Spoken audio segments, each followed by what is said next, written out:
The auction had the sterile efficiency of all institutional proceedings. Rows of folding chairs occupied a municipal hall that smelled faintly of floor polish and old coffee. The air conditioning hummed unevenly, and overhead fluorescent lights cast everything in a flat, unforgiving brightness that made the assembled crowd look tired before the proceedings even began. Sarah Mitchell sat 3 rows from the back, her posture careful, her hands folded in her lap in a way that suggested restraint rather than relaxation. She had dressed simply for this: jeans that were clean but showed their age, a plain cotton shirt, a jacket that had seen too many seasons. Her appearance was not strategic. It was what remained after years of reducing expenses to their absolute minimum, of choosing function over presentation, of learning that pride was a luxury she could no longer afford. Around her sat the usual collection of auction attendees, investors with notepads and calculators, their expressions neutral but attentive. Retirees hunting for bargains with the patient focus of people who had learned to wait.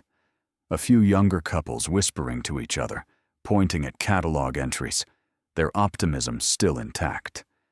And then there were people like her, quiet, watchful, calculating not profit margins, but survival. The auctioneer moved through the lots with practiced rhythm. Properties were described in clipped, efficient language that emphasized potential while acknowledging defects. Tax liens, foreclosures, estate liquidations. Each one represented someone's loss, repackaged as someone else's opportunity. The crowd responded accordingly, raising paddles with varying degrees of enthusiasm or caution. Sarah had not come for most of these properties. The residential lots were too expensive. The commercial parcels required capital she did not have. She had circled only one entry in the catalog, her pen pressing hard enough to leave an indent on the cheap paper. Lot 47, the Whitmore Estate. The listing was brief to the point of dismissal.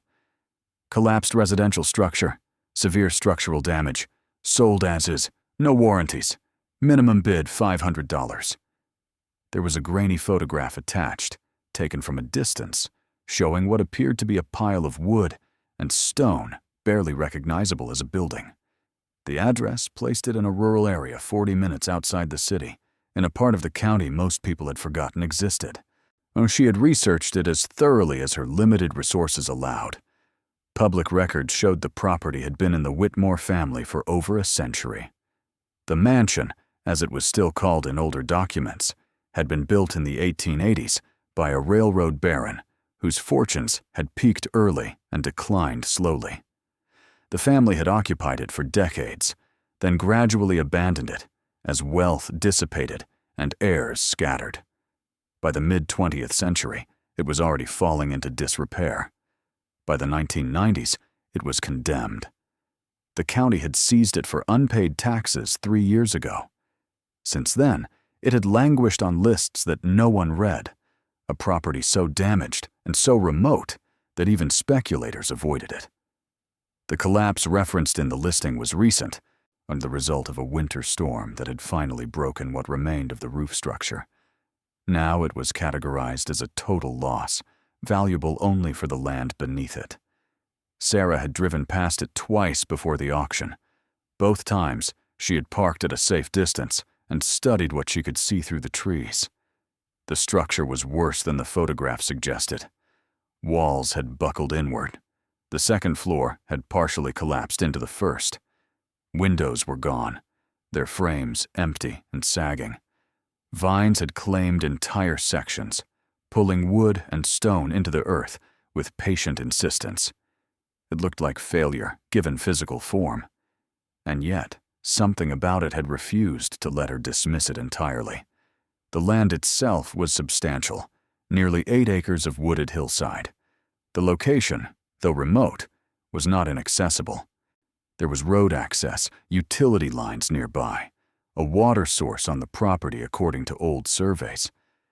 Beneath the ruin, there was potential, or at least that was what she told herself. The real reason she was here had less to do with potential and more to do with necessity. Her savings, what remained of them after 2 years of underemployment and mounting bills, totaled just over $1,000. She could not afford an apartment deposit. She could not afford first and last month's rent. She could not afford to keep living in the weekly motel room that was eating through her money at a rate that guaranteed homelessness within weeks. But she could, barely, afford a property no one else wanted.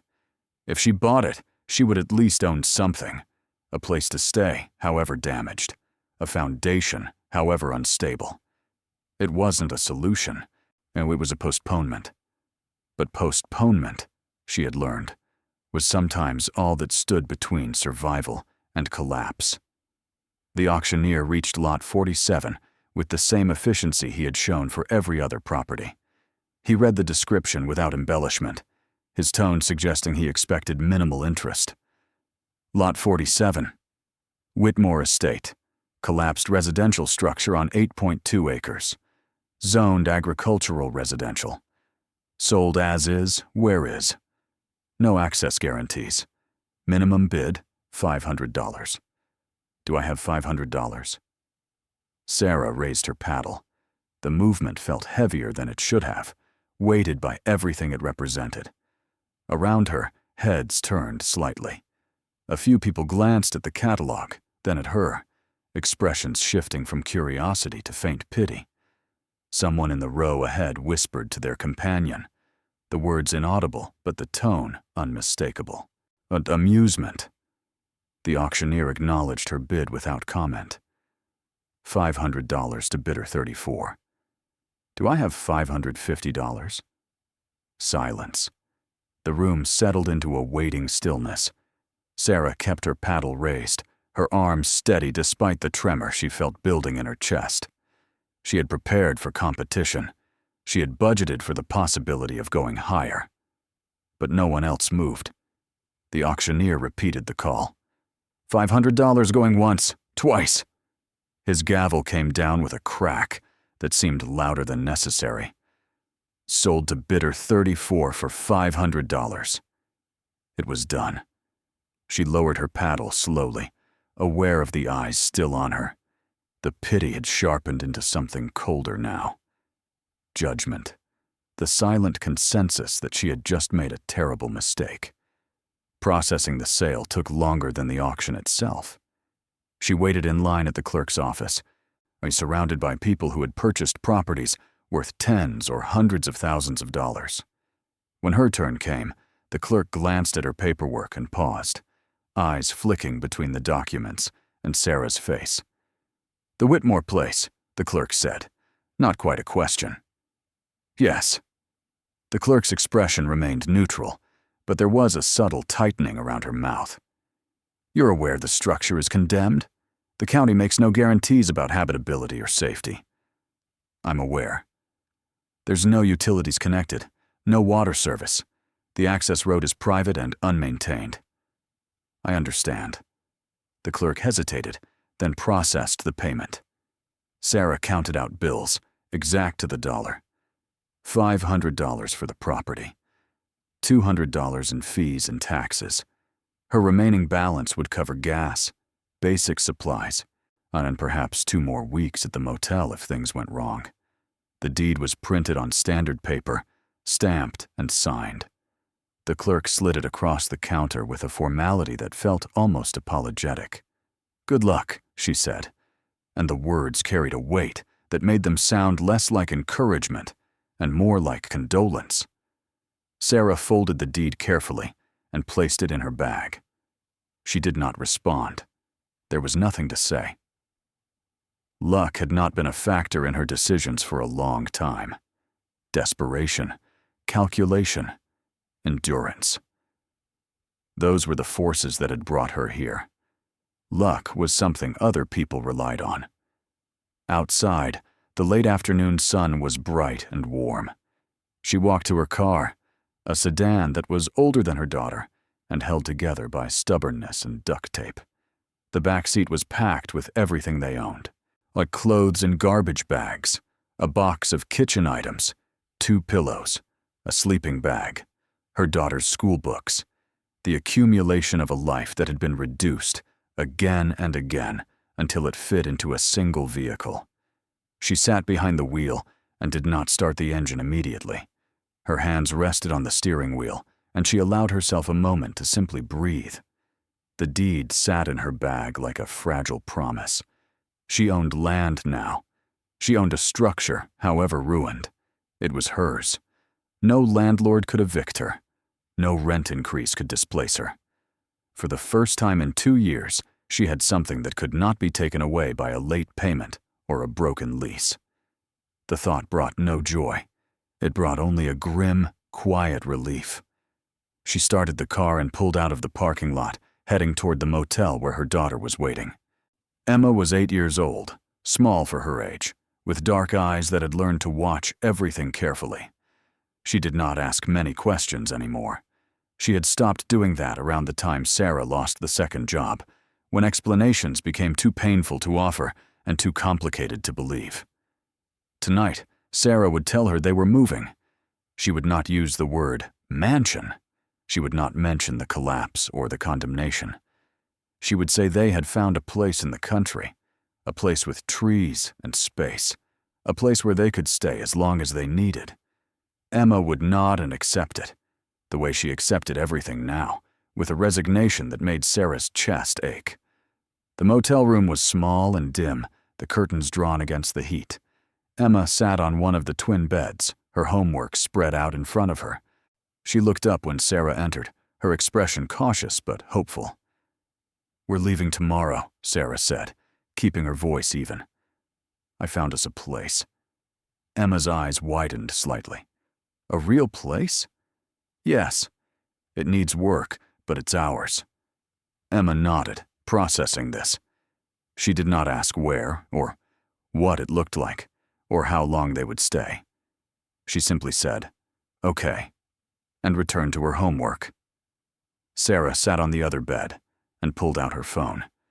She had taken photographs of the property during her earlier visits, and now she reviewed them with the sober eye of someone trying to assess a problem she had already committed to solving. The damage was extensive. The roof was gone in sections. The walls were unstable. The interior was likely filled with debris, mold, and structural hazards. Making it habitable would require resources she did not have. But she had learned over the past 2 years that survival was less about having resources and more about using what remained with absolute precision. She would start with the basics, secure a section of the structure that could provide shelter, clear debris, patch what could be patched, make it livable enough to get through the next few months. After that, she would reassess. Plans beyond survival felt like luxury she could not afford. That night, she lay awake long after Emma had fallen asleep, listening to the hum of the motel's air conditioner and the muffled sounds of other guests moving through hallways. Tomorrow, they would leave this room for the last time. Tomorrow, they would drive to a place that existed only as ruin and potential. Tomorrow, everything would change, or nothing would. She could not tell which possibility frightened her more. The drive to the property took 43 minutes, most of it along 2-lane roads that wound through farmland and forest. The landscape shifted gradually from suburban sprawl to rural quiet, houses becoming sparse, businesses disappearing, replaced by fields and tree lines that pressed close to the road. Emma sat in the passenger seat, her backpack on her lap, watching the scenery with the careful attention of someone trying to memorize details. She did not speak, and Sarah did not force conversation. The silence between them had become a kind of language, one that required no translation. They turned onto a narrow gravel road, marked only by a faded sign that read, "Private Drive." The surface was uneven, rutted by weather and neglect. The car jolted over bumps and dips, branches scraping against the windows. After a quarter mile, the road widened slightly, and the trees opened into a clearing. The mansion sat at the far end, partially obscured by overgrown vegetation. In daylight, the damage was even more pronounced. The structure was large, 3 stories originally, though the top floor had caved in on itself, leaving jagged edges of timber and broken slate. The front facade, once grand, was now a study in decay. Columns that had supported a wide porch leaned at angles, their bases crumbling. Windows gaped empty, their glass long gone. Sarah parked at a safe distance and turned off the engine. For a moment, neither of them moved. Emma stared at the building, her small hands gripping her backpack. "Is that it?" she asked, her voice small. "Yes." Emma nodded slowly. It's big. It is." They sat in silence for another moment. Then Sarah opened her door and stepped out. The air was cooler here, shaded by trees, carrying the scent of damp earth and rotting wood. Emma followed, staying close to her mother's side. They approached the structure carefully, Sarah testing each step before committing her weight. The ground near the building was uneven, disturbed by years of settling and erosion. Debris littered the area: broken bricks, splintered wood, shards of glass half buried in dirt. The front entrance was impassable, blocked by a collapsed section of roof. Sarah led Emma around the side, searching for a safer entry point. They found it near the back, a door that hung crookedly on its hinges, but was still intact enough to push open. Inside, the air was thick and stale. Sunlight filtered through gaps in the walls and ceiling, illuminating dust that hung suspended in slow motion. The floor was covered in debris: plaster, broken beams, fragments of furniture that had disintegrated under their own weight. The scale of the damage became fully apparent here. This was not a building that could be repaired easily. It was a building that had already surrendered to time. Emma stayed close, her breathing shallow. Sarah could feel her daughter's fear, could see it in the way her eyes darted from shadow to shadow. She placed a hand on Emma's shoulder, grounding her. "We're just looking today," she said quietly. "We won't stay here until it's safe." They moved through the first floor slowly, Sarah mapping the layout in her mind. The central hall was impassable, choked with rubble. The rooms that branched off it were in varying states of collapse. Some had floors that looked unstable. Others had walls that bowed outward, held in place by nothing more than habit. But there were sections that had survived. A back room on the eastern side, smaller than the others, with walls that were still plumb and a floor that felt solid underfoot. A corner of what had once been a kitchen, where brick walls had resisted the general decay. These were the spaces she would focus on first. Small, manageable, survivable. They returned to the car as afternoon light began to soften. Emma climbed into the back seat without being asked, curling up with her backpack as a pillow. She was exhausted, Sarah realized, not from physical exertion, but from the accumulated weight of uncertainty. Sarah stood outside the car for a few minutes longer, eyes staring at the ruined structure. She felt the enormity of what she had done settling over her like a physical presence. She had bought a disaster. She had committed herself and her daughter to a place that most people would consider uninhabitable. And yet, the alternative had been worse. The alternative had been waiting for the inevitable, for the moment when money ran out completely and choices disappeared. At least here, she had agency. At least here, the failure or success of what came next would be hers alone.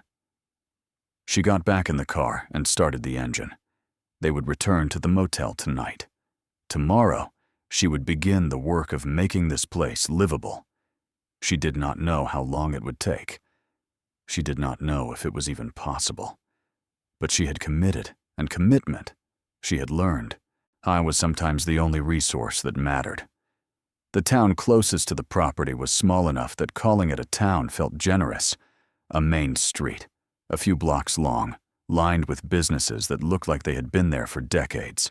A hardware store, a diner, a post office, a gas station. The kind of place where everyone knew everyone, and strangers were noticed immediately. Sarah drove through it slowly, noting what was available. The hardware store would be essential. She needed tools, materials, basic supplies. But even as she cataloged what she would need, she was aware of the scrutiny. People on the sidewalk turned to watch as she passed. An older man standing outside the diner followed her car with his eyes, his expression unreadable. She parked in front of the hardware store and sat for a moment, preparing herself.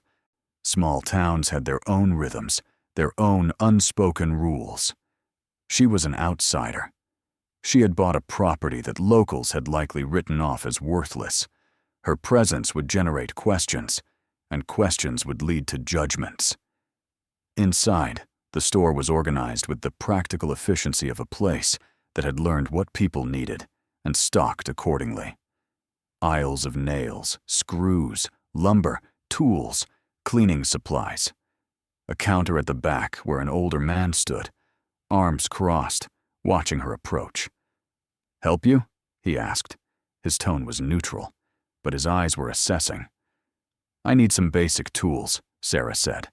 "Hammer, crowbar, work gloves, tarps, cleaning supplies." He nodded slowly, processing this. "Doing some repairs?" "Yes." "Where at?" She hesitated, knowing the question was not casual. "The old Whitmore place." His expression shifted, surprise flickering across his face before he controlled it. "The Whitmore estate? You bought that?" "I did." He studied her more carefully now, his gaze moving from her face to her clothes, to the worn sneakers on her feet. She could see the calculation happening, the quiet assessment of whether she understood what she had gotten herself into. "That place is a wreck," he said finally. "I'm aware. Condemned. No one's lived there in decades." "I know." He exhaled slowly, shaking his head. "Well, good luck with that." The words were the same the clerk had said, and they carried the same skepticism. He moved to gather the items she had requested, his movements deliberate, unhurried. When he returned, he set them on the counter and tallied the cost. Sarah counted out cash, exact again, aware that her budget allowed for no errors. As she turned to leave, he called after her. "You got someone helping you with this?" She paused, looking back. "No." He nodded, his expression softening just slightly. "Be careful out there. That structure's not stable." "I will." Outside, she loaded the supplies into her car and allowed herself a brief moment of frustration. The scrutiny was inevitable. The skepticism, the barely concealed pity, the assumption that she was making a mistake.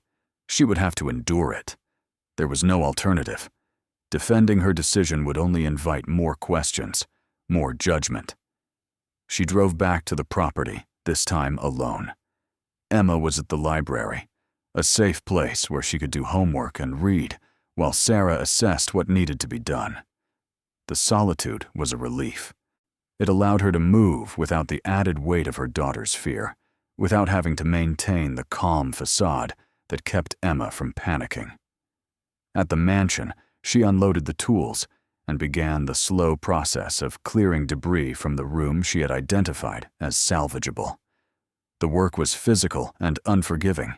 Each piece of broken plaster, each splintered beam had to be carried out by hand.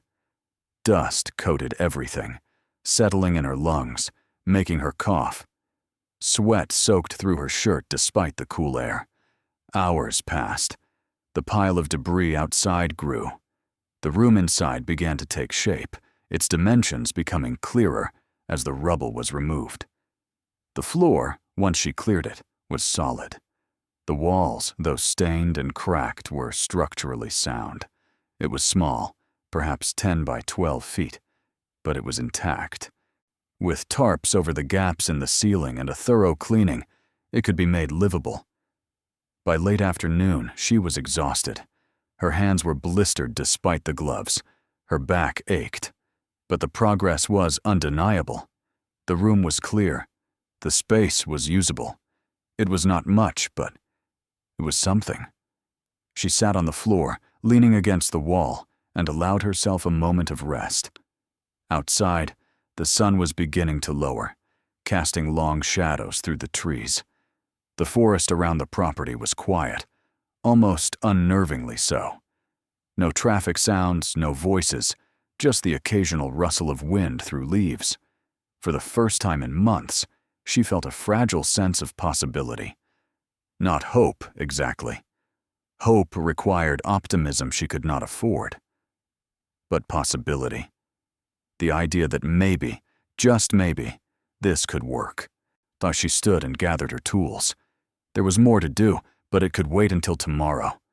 Tonight, she would pick up Emma, return to the motel one last time, and prepare for the move. Tomorrow, they would bring their belongings here. Tomorrow, this place would become home. As she walked back to her car, she noticed something she had missed before. Near the edge of the clearing, partially hidden by overgrown brush, was a structure she had not seen during her earlier visits. It was small, built of stone, with a low roof that had somehow survived intact. A spring house, perhaps, or an old storage shed. She made a mental note to investigate it later, then pushed the thought aside. One problem at a time. The next morning arrived with a clarity that felt almost cruel.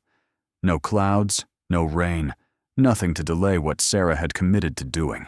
But she and Emma packed the car in silence, folding their lives back into bags and boxes with the practiced efficiency of people who had done this too many times. The motel clerk watched them leave without comment, though Sarah caught the brief flicker of curiosity in her eyes. Another transient family, here and gone. The drive to the property felt different now. This was not exploration or assessment. This was arrival. Emma sat quietly, her hands folded in her lap, her gaze fixed on the road ahead. Sarah could feel the tension radiating from her, the unspoken questions her daughter had learned not to ask. When they pulled into the clearing, Emma's eyes went immediately to the mansion. In morning light, it looked no better than it had before. If anything, the brightness made the damage more stark. Broken windows gaped like empty eye sockets. The collapsed sections of roof sagged inward, held up by beams that looked ready to surrender. Vines had claimed the lower walls, pulling them slowly toward the earth. "We're going to stay here?" Emma's voice was small, careful. "For now," Sarah said, keeping her tone steady. "I cleared a room yesterday. It's safe, it's small, but it's ours." Emma nodded, though her expression remained uncertain. They unloaded the car together, carrying bags and boxes to the back entrance Sarah had identified as the most stable entry point. The work was slow. Each trip required careful navigation over uneven ground, through the doorway that hung at an angle, into the dim interior that still smelled of decay and dust. The room Sarah had cleared looked better than it had the day before, though calling it livable required generosity. She had swept the floor, unpatched the worst gaps in the walls with plastic sheeting, and laid down tarps to protect their belongings from moisture. 2 sleeping bags occupied one corner. A small battery-powered lantern sat near the wall, casting weak light into the space. Emma stood in the doorway, taking it in. Sarah watched her daughter's face, waiting for tears or protest. Instead, Emma simply set down the box she was carrying and asked, "Where should I put my things?" The question was so practical, so devoid of complaint, that Sarah felt something tighten in her chest. "Anywhere you want," she said quietly. They spent the rest of the morning organizing what they had. Clothes were folded and stacked against one wall. The kitchen box, minimal as it was, went near the corner where Sarah planned to set up a camp stove. Now Emma's school books were arranged carefully on a piece of plywood Sarah had found and propped against the wall to serve as a makeshift shelf. By midday, the room had taken on a fragile semblance of order. It was not a home. It was barely a shelter. But it was theirs. And for the moment, that had to be enough. Emma sat on her sleeping bag, her knees drawn up, looking around the space with an expression Sarah could not quite read. "Mom," she said finally. "Yes? Are we going to be okay?" The question hung in the air between them, too large and too honest to deflect. Sarah sat down beside her daughter, close enough that their shoulders touched. "I don't know," she said, choosing truth over comfort. "But we're going to try." Emma nodded slowly, leaning against her. They sat like that for a long time, listening to the sounds of the old structure settling around them. Somewhere in the walls, wood creaked. Outside, wind moved through the trees with a sound like distant water. Eventually, Emma pulled away and stood. "I'm going to do my homework," she announced, as if this were any other day, any other place. Sarah watched her daughter retrieve her books and settle onto the sleeping bag with the lantern pulled close. The normalcy of the gesture, the determination to maintain routine despite everything, filled Sarah with a complicated mix of pride and grief. Emma was 8 years old. She should not have to be this resilient. She should not have to accept ruin as home. But childhood, Sarah had learned, did not always accommodate what should be. It accommodated what was. While Emma worked on her assignments, and Sarah returned to the task of clearing debris from adjacent rooms, the work was methodical, almost meditative. Lift, carry, discard, repeat. Her muscles ached. Her hands blistered despite the gloves, but the physical pain was easier to process than the emotional weight she carried. At least debris could be moved. At least ruin could be cleared, piece by piece. As afternoon wore into evening, she took stock of what she had accomplished. 2 rooms were now passable. A third was partially cleared. She had identified structural weak points that would need immediate attention. Sections of floor that felt spongy, walls that bowed outward, ceiling beams that had cracked under stress. Each problem would require materials she could not yet afford, skills she did not possess, time she was not sure she had. She stepped outside as the sun began to lower, needing air that did not taste of dust and decay. The clearing around the mansion was overgrown, choked with brush and saplings that had taken root in the years of abandonment. Beyond it, the forest pressed close, dense and dark even in daylight. Her eyes drifted to the small stone structure she had noticed the day before. It sat at the edge of the clearing, half hidden by vegetation. Now, with time to examine it more carefully, she could see it was older than the mansion itself. The stonework was different, rougher, set without mortar in a style that suggested it predated modern construction techniques. Curiosity pulled her toward it. She pushed through the brush, branches catching at her clothes, until she stood before the structure's entrance. The door was gone, leaving an opening just wide enough to enter. Inside, the space was small and dark, the air cool and damp. She pulled out her phone and activated its flashlight, sweeping the beam across the interior. The walls were lined with stone shelves, empty now, except for accumulated dirt and the remains of what might have been old crates. The floor was earth, packed hard by time. There was nothing remarkable about it. A storage shed, as she had suspected, likely used by the original owners to keep food cool before refrigeration. She turned to leave, then paused. Something about the floor bothered her. The earth near the back wall looked different, darker, more recently disturbed. She crouched, running her hand over the surface. The soil was loose here, not packed like the rest. Someone had dug in this spot. Not recently. The disturbed earth was overgrown with roots and moss, but not so long ago that it had fully settled. Sarah sat back on her heels, considering. It was probably nothing. An animal's burrow, old plumbing, the remains of a foundation that had never been completed. And yet, The placement was deliberate. It was not near a wall or a corner where natural settling might occur. It was central, as if someone had chosen this exact spot for a reason. She filed the observation away and returned to the mansion.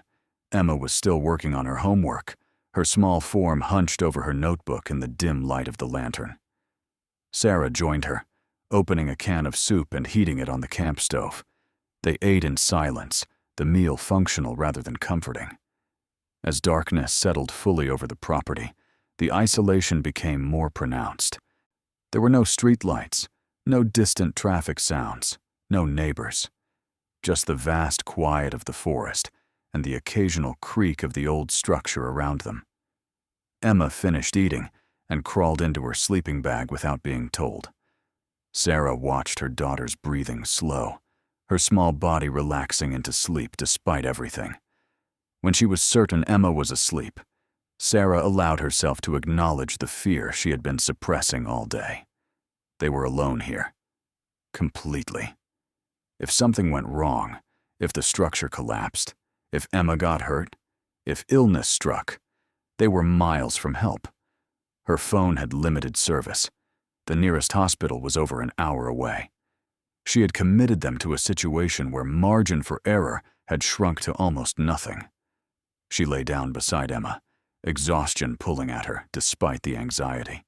Sleep came eventually, fitful and shallow, broken by the unfamiliar sounds of the old mansion settling, of wind moving through broken walls, of the forest breathing in the darkness outside. She woke before dawn to the sound of rain. It fell steadily, pattering against the tarps she had stretched over the gaps in the ceiling.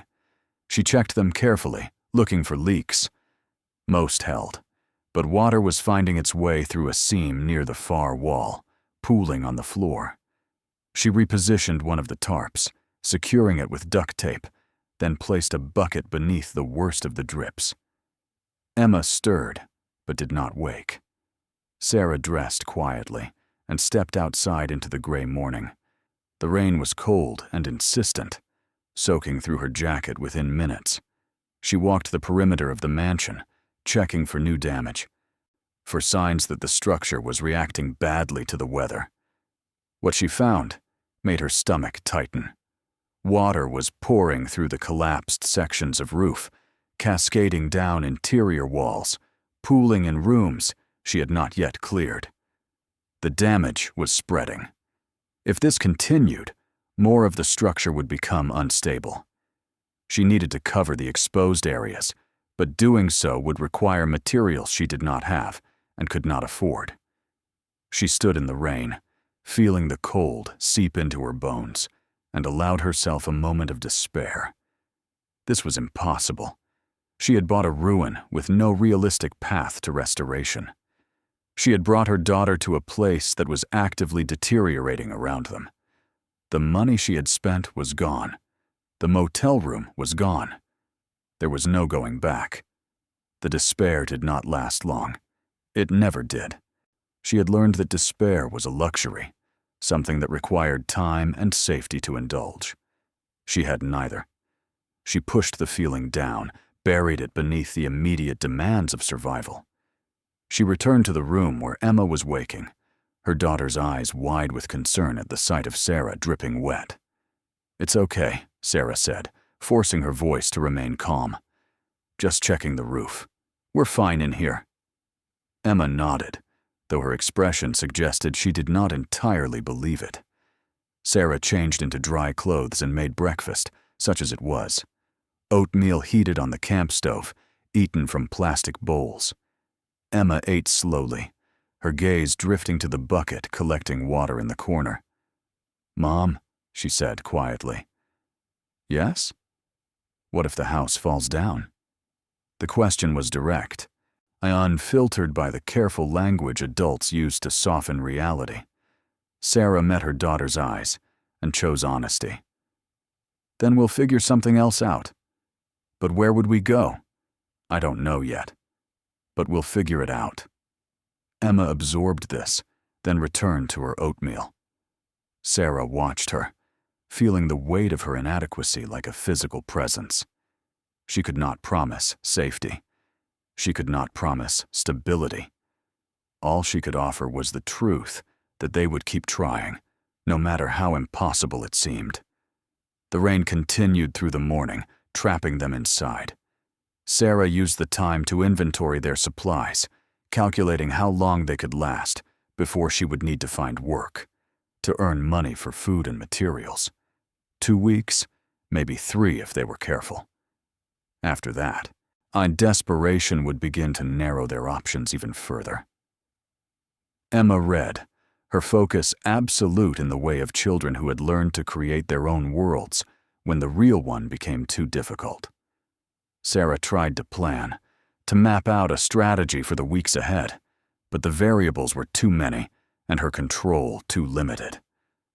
All she could do was address immediate problems as they arose and hope that solutions for larger ones would reveal themselves in time. By afternoon, the rain had slowed to a drizzle. Sarah pulled on her wet jacket again and returned to exploring the property. If she was going to make this work, she needed to understand what she was dealing with. Every structure, every resource, every potential hazard. She walked the perimeter more carefully this time, noting the condition of the trees, the slope of the land, and the places where water collected and drained. Near the eastern edge of the property, she found remnants of an old garden, its bed still faintly visible beneath years of overgrowth. Fruit trees stood in a rough line, gnarled and neglected, but alive. Apples, she thought, though it was hard to tell without leaves or fruit. The discovery was small but significant. If the trees still produced, it would be food they did not have to buy. If the garden could be cleared, it could be planted. These were maybes, distant possibilities, but they were something. She returned to the stone structure, the old spring house or storage shed. The disturbed earth at the back still bothered her, an itch she could not quite ignore. She found a broken shovel near the mansion and brought it back, kneeling in the damp space and beginning to dig. The soil was soft, unyielding easily to the blade. She dug carefully, not deep, just enough to see if there was anything beneath. A foot down, the shovel struck something solid. Not stone, not root. Something manufactured. Sarah's pulse quickened. She set the shovel aside and used her hands, pulling away soil until the object revealed itself. Metal. Rusted, but intact. A box, roughly 2 feet square, its surface corroded, but still sealed. She sat back, staring at it. The logical part of her mind offered explanations. Old tools, forgotten storage, something mundane and worthless. But the placement, the deliberate burial, suggested otherwise. Someone had hidden this. Someone had intended for it to remain hidden. She pulled the box free from the earth and carried it outside into the gray daylight. It was heavy, dense with whatever it contained. The lid was sealed shut, rust and time having fused it to the frame. She would need tools to open it. Time. Privacy. She glanced toward the mansion, toward the room where Emma was still reading, unaware. Whatever this was, Sarah needed to understand it before involving her daughter. She carried the box to the car and placed it in the trunk, covering it with a tarp. Then she returned to the stone structure and carefully refilled the hole, smoothing the earth until it looked undisturbed. As she worked, she became aware of how quickly her heart was beating, how her hands trembled slightly despite the cold. She told herself it was nothing. Probably nothing. An old box buried by people long dead, containing items of no value. But possibility, that fragile thing she had felt the day before, stirred again. And this time, it carried with it a dangerous whisper. What if? Sarah waited until after dark to examine the box. Emma had fallen asleep early, exhausted by the uncertainty that permeated everything they did. The lantern cast weak shadows across the small room, as Sarah sat cross-legged on the floor, the metal box positioned in front of her like an accusation. Up close, its condition was worse than she had initially thought. Rust had eaten through sections of the metal, creating fragile spots that flaked away under her touch. The lid was sealed so completely that no seam was visible where it met the frame. Whatever mechanism had once allowed it to open had corroded beyond recognition. She retrieved the crowbar from her tools and worked the edge beneath the lid, applying pressure slowly, carefully. The metal groaned, resisting. She adjusted her angle and tried again. This time, something gave.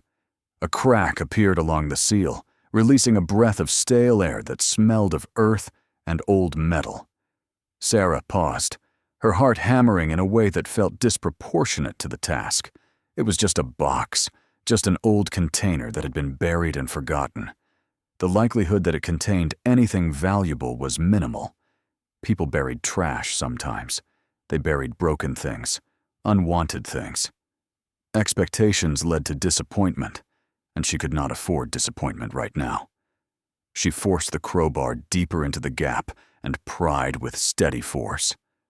The lid resisted, then suddenly gave way with a screech of protesting metal. Sarah caught it before it could slam open, easing it back slowly. The lantern light fell across the interior, and for a long moment, she did not move. The box was lined with what had once been cloth, now deteriorated to fragments. Beneath it, packed tightly together, were bars.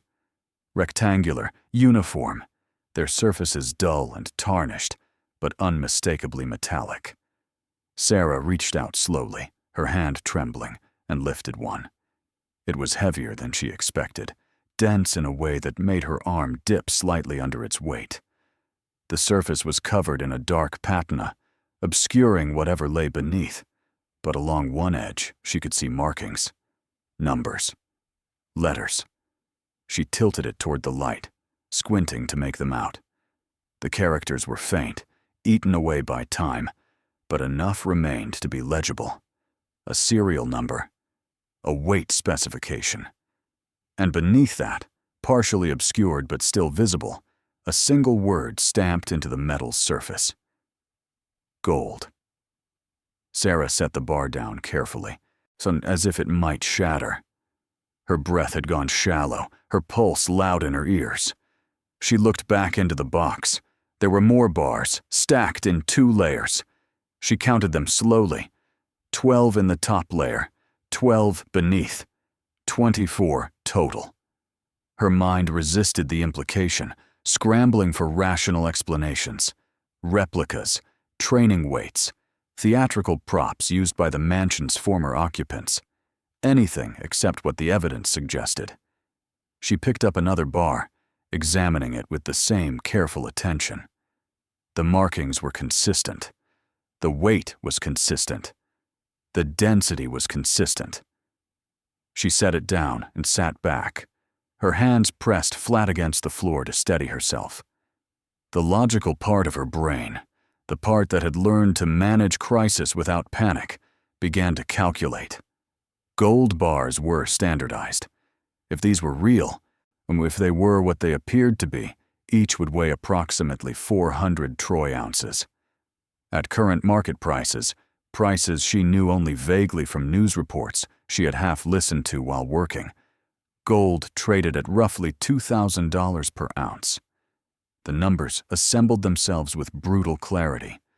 400 ounces, $2,000 per ounce, $800,000 per bar, 24 bars, $19.2 million. The figure was so large it felt abstract, disconnected from reality. She tried to ground it in something tangible, to imagine what that amount of money meant. No debt, no fear of eviction, no choosing between food and rent. Emma's future secured. College, healthcare, stability. The images felt like fantasy, too distant from her current reality to hold weight. She forced herself to focus on the immediate. First, she needed to verify. Second, she needed to understand where this had come from. Third, she needed to determine what to do next. Verification would require expertise she did not have. She could not simply walk into a bank with a tarnished gold bar and ask for confirmation. The questions that would follow, the scrutiny, the potential complications, made that approach impossible. She needed someone trustworthy, discreet, knowledgeable. The problem was that she knew no one here.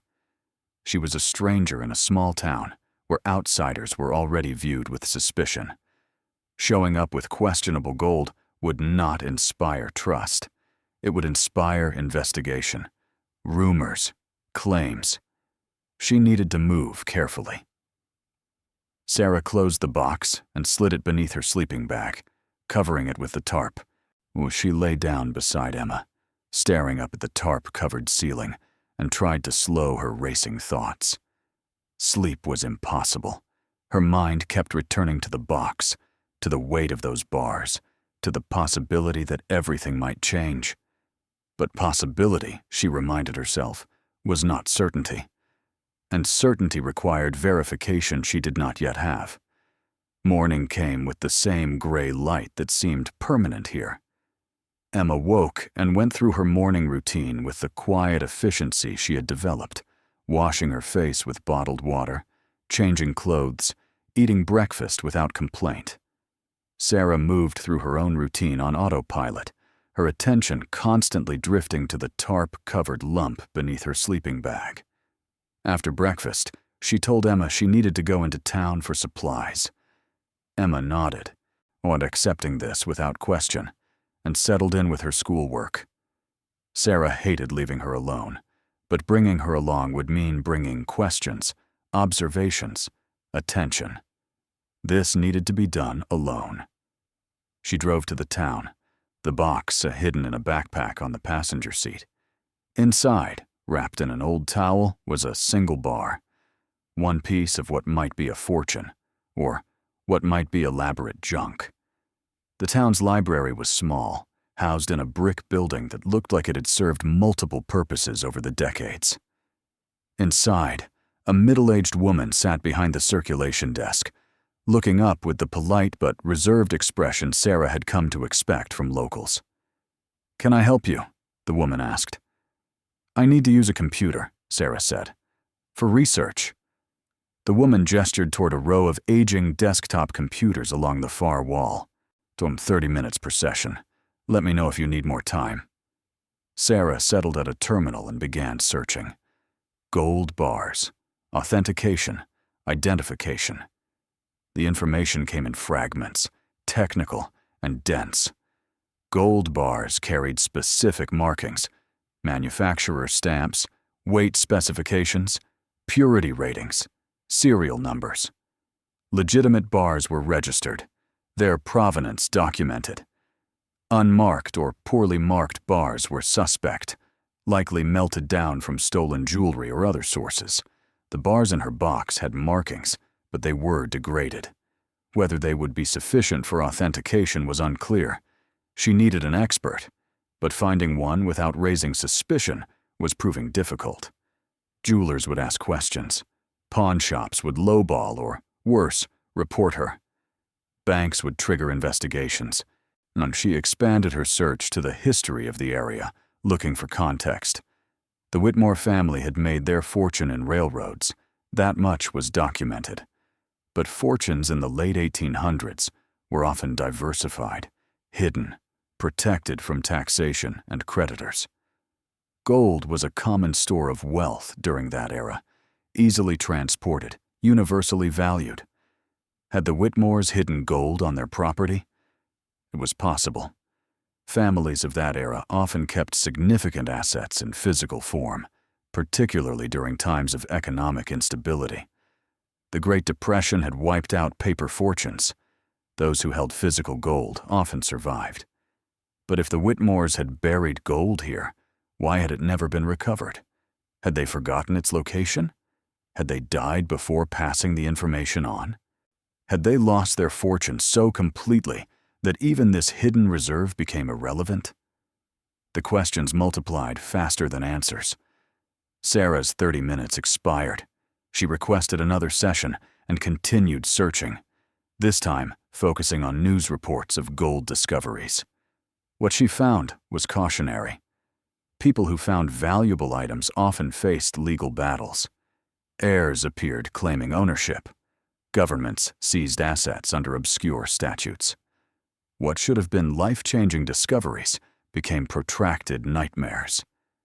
She closed the browser and sat back, feeling the weight of knowledge settling over her like physical pressure. Even if the gold was real, even if it was valuable, claiming it would be complicated. She would need lawyers, documentation, proof of ownership that she did not have and might not be able to establish. The thought of losing it, of having it taken by people with better resources and sharper legal arguments, made her chest tighten. She had found it. It had been on her property, buried and forgotten. By any reasonable standard, it should be hers. But reasonable standards did not always govern these situations. She left the library with more questions than she had arrived with. The backpack felt heavier now, weighted not just with metal, but with uncertainty. She needed verification, but pursuing it felt like stepping onto a path that might lead anywhere. Back at the property, Emma was where Sarah had left her, working through math problems with the focused determination that broke Sarah's heart. Her daughter looked up as Sarah entered, her expression brightening slightly. "Did you get what you needed?" "Working on it," Sarah said, and setting down the backpack. "How's the homework?" "Almost done." Sarah sat beside her daughter and reviewed her work, offering corrections where needed, praise where warranted. The normalcy of it, the simple act of helping with math problems, felt surreal against the backdrop of what she had found. Everything had changed, potentially, and yet nothing had changed at all. They were still here, still living in a partially collapsed mansion, still balancing on the edge of disaster. That evening, after Emma had fallen asleep, Sarah unwrapped the gold bar again and examined it more closely. In better light, with a magnifying glass she had purchased at the hardware store, additional details emerged. The markings were consistent with late 19th century American gold bars. The weight, measured on a small scale she had also purchased, matched the standard for gold bars of that era. The specific gravity, tested crudely with water displacement, was consistent with gold rather than cheaper metals. Every test she could perform with limited resources suggested authenticity. But suggestion wasn't proof, and proof was what she needed before taking any action that could not be undone. Over the following days, Sarah divided her time between maintaining their basic survival and researching her discovery. She cleared more rooms in the mansion, slowly creating livable space. She patched leaks, secured unstable sections, made the structure incrementally safer. Emma helped where she could, carrying small debris, organizing their limited possessions, adapting to their situation with a resilience that felt both admirable and tragic. At night, Sarah returned to her research. She learned about gold assaying, about how authenticity was verified, about the market for precious metals. She learned about finder's laws, about property rights, about the complex legal frameworks that governed discoveries like hers. What became clear was that she could not navigate this alone. She would need help, professional help, and that meant trusting someone. The question was who? The town's skepticism toward her had not softened. When she went to the hardware store for supplies, conversation stopped. Eyes followed her. The owner's politeness remained, but it was accompanied by an undertone of judgment that made each transaction uncomfortable. One afternoon, while purchasing cleaning supplies, she overheard two women talking near the back of the store. They were not trying to whisper, or perhaps they did not care if she heard. "Heard she's living in the Whitmore place," one said. "With her kid, too. Can you imagine? That structure's not safe. Someone should call social services." "Won't matter. She'll be gone in a month. No one lasts out there." Sarah paid for her items and left without acknowledging that she had heard. The threat of social services was real, she knew. If someone reported her living conditions, if an investigation was opened, Emma could be taken. The thought made her nauseous.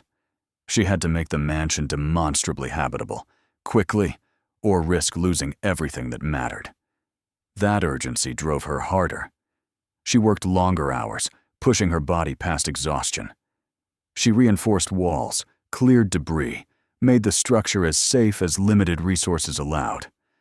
Emma's room, the small space they had claimed first, became genuinely livable, though other rooms followed, slowly, painfully, but visibly improving. Still, the whispers continued. At the gas station, at the small grocery store, in the post office where she had begun receiving mail, the consensus was clear. She was foolish, irresponsible. Her purchase of the Whitmore estate had been a mistake, driven by desperation rather than sense, and her presence here was a countdown to inevitable failure. The judgment wore on her, eroding the fragile confidence she had been trying to maintain. She began to wonder if they were right, if the gold turned out to be worthless, if it was all an elaborate misunderstanding. Then she had committed herself and her daughter to a ruin for nothing. The mockery would be justified. Her failure would be complete. 2 weeks after finding the box, Sarah made a decision. She needed expert verification. Consequences be damned. She could not move forward without knowing. The uncertainty was becoming its own form of paralysis. She drove to a city 90 minutes away, far enough that she would not be recognized, large enough that one woman with a suspicious gold bar might go unnoticed among thousands of daily transactions. She had researched precious metal dealers in advance, selecting one with a long-established reputation, located in a commercial district rather than a pawnshop area. The store was professional, well-lit, its display cases filled with coins and jewelry. A man in his 60s stood behind the counter, examining something through a jeweler's loupe. He looked up as Sarah entered, his expression neutral but attentive. "Can I help you?" he asked. Sarah approached the counter, her pulse loud in her ears. She had rehearsed this, but the words felt clumsy in her mouth. "I have something I need authenticated," she said, keeping her voice steady. "I'm not sure what it is, and I need expert verification."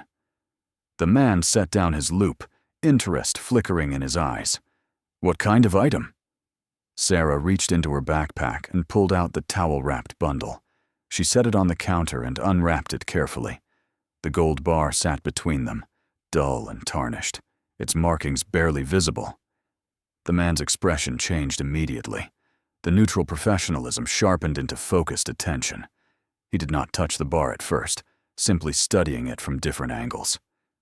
"Where did you get this?" he asked, his tone careful. "I found it on property I own," Sarah said. "I need to know if it's real." The man picked up the bar, testing its weight, and turning it to examine the markings. He retrieved a different loupe, one with higher magnification, and studied the stampings. Minutes passed. Sarah forced herself to remain still, to not fill the silence with nervous explanations. Finally, the man set down the bar and the loupe. He looked at Sarah directly, his expression impossible to read. "This appears to be a genuine late 19th century American gold bar," he said slowly. "The markings are consistent with that period. The weight is correct. The specific gravity is correct. But to be absolutely certain, I would need to perform an assay." "How long would that take?" "A few days. I'd need to send a sample to a lab I work with." Sarah hesitated. Sending the bar away, even temporarily, felt dangerous. "Is there a way to verify it here?" The man studied her for a moment, then nodded. I can perform some basic tests that will give us a high degree of confidence, though not absolute certainty. Would that be acceptable?" "Yes." He took the bar to a back room, visible through a doorway. Sarah watched as he set up equipment, applied chemicals, measured reactions. The process was methodical, technical, completely beyond her understanding. She simply waited, her hands gripping the edge of the counter. When he returned, his expression was grave. "The tests are consistent with authentic gold," he said. "Based on the markings, weight, and preliminary assay, I would estimate this bar at approximately 400 troy ounces of .999 fine gold." Sarah's throat went dry. What would that be worth? The man consulted a screen behind the counter, checking current market prices. At today's spot price, lies approximately $800,000. He paused, then added, "Give or take, depending on the buyer and condition." The figure Sarah had calculated in her head, the number that had felt too large to be real, was confirmed. Her hands trembled slightly as she reached for the bar, rewrapping it in the towel.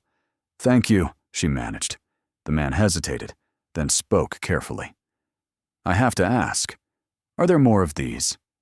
Sarah met his eyes, making a split-second decision. "No," she lied. "Just this one." He nodded slowly, though his expression suggested he did not entirely believe her.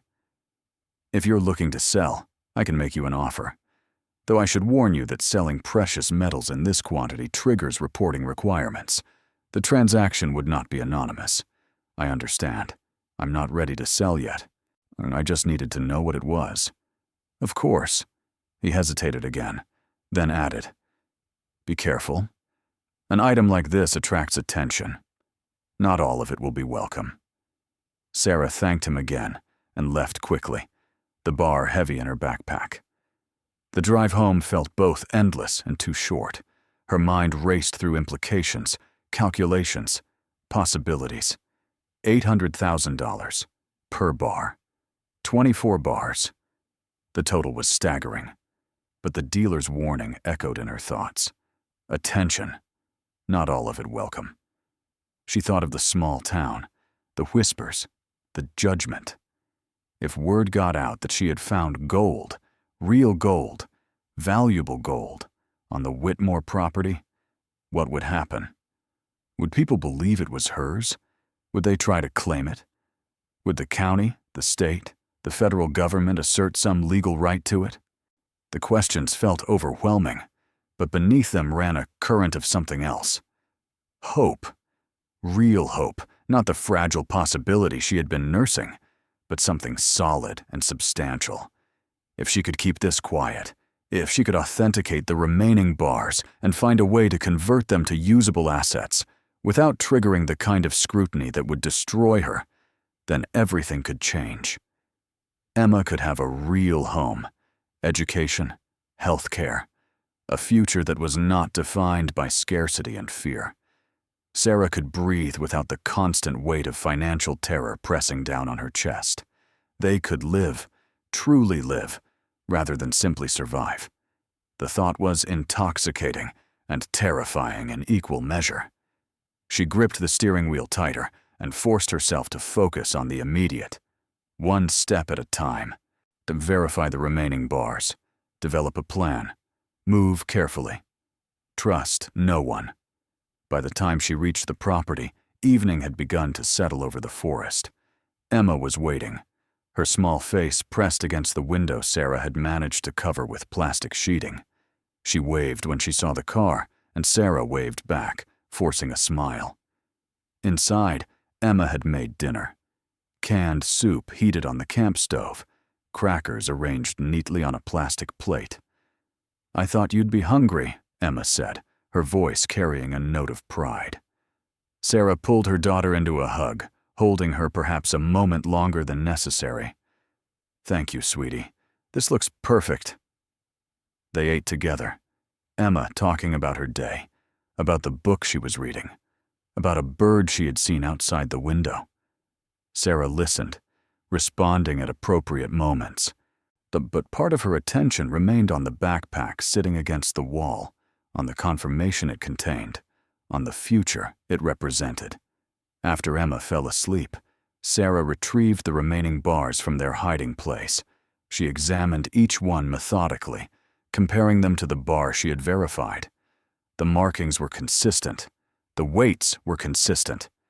Every indicator suggested they were all authentic. 24 bars, approximately $19 million. The number felt unreal even now, even with verification. She tried to imagine what she would do with that much money, and found her mind could not quite grasp it. The gap between her current reality and what that figure represented was too vast to bridge easily. She wrapped the bars carefully and returned them to their hiding place, then sat in the dim light of the lantern, thinking. The smart approach would be to sell them slowly, gradually, through multiple dealers in different locations. Spread the transactions out over time to avoid triggering reporting thresholds. Convert the gold to cash, then to more conventional assets, investments, property, accounts that could be managed legitimately. But that approach would take months, possibly years. And during that time, she would have to maintain the pretense that nothing had changed, that she was still the struggling single mother living in a ruin. The performance would be difficult, perhaps impossible. People noticed changes. They noticed when circumstances improved without obvious explanation. The alternative was to act quickly, to liquidate the gold as fast as possible and leave. Buy a house elsewhere, under a different name if necessary. Disappear into a larger city where anonymity was easier to maintain. The thought had appeal, a clean break, a fresh start. But it also felt like running. And running meant abandoning the property, the mansion, the possibility of making this place into something stable. Sarah rubbed her eyes, exhaustion settling into her bones.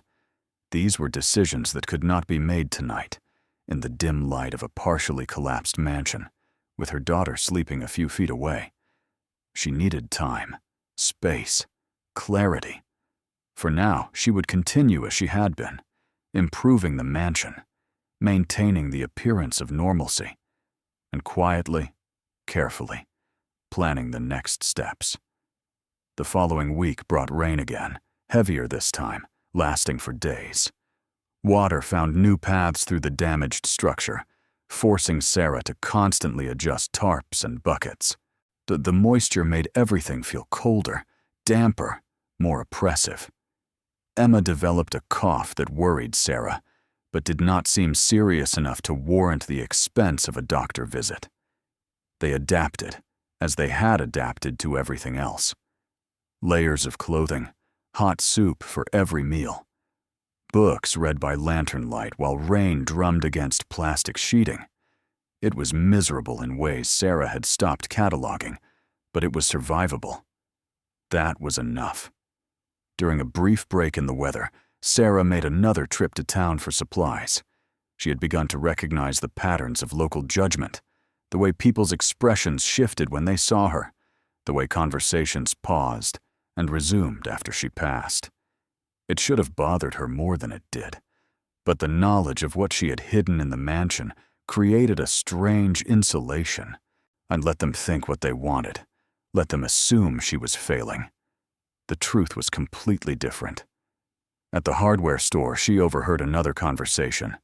This time, the store owner was speaking with a man Sarah did not recognize, someone in work clothes and mud-caked boots. "I'm telling you, that place should be condemned officially," the man was saying. "It's a hazard. You got someone living there with a kid. And when that structure comes down, and it will, you're going to have a lawsuit." "Not my problem," the store owner replied. "County already condemned it. If she's stupid enough to stay there, that's on her. Someone should call it in. Child services, code enforcement, somebody." Sarah kept her expression neutral and continued shopping, but the threat was clear. People were noticing. People were talking. It was only a matter of time before official attention followed. She needed to accelerate her timeline, to make the mansion demonstrably safe, or to have enough resources to move before intervention became unavoidable. That night, she pulled out one of the gold bars and examined it under the lantern light.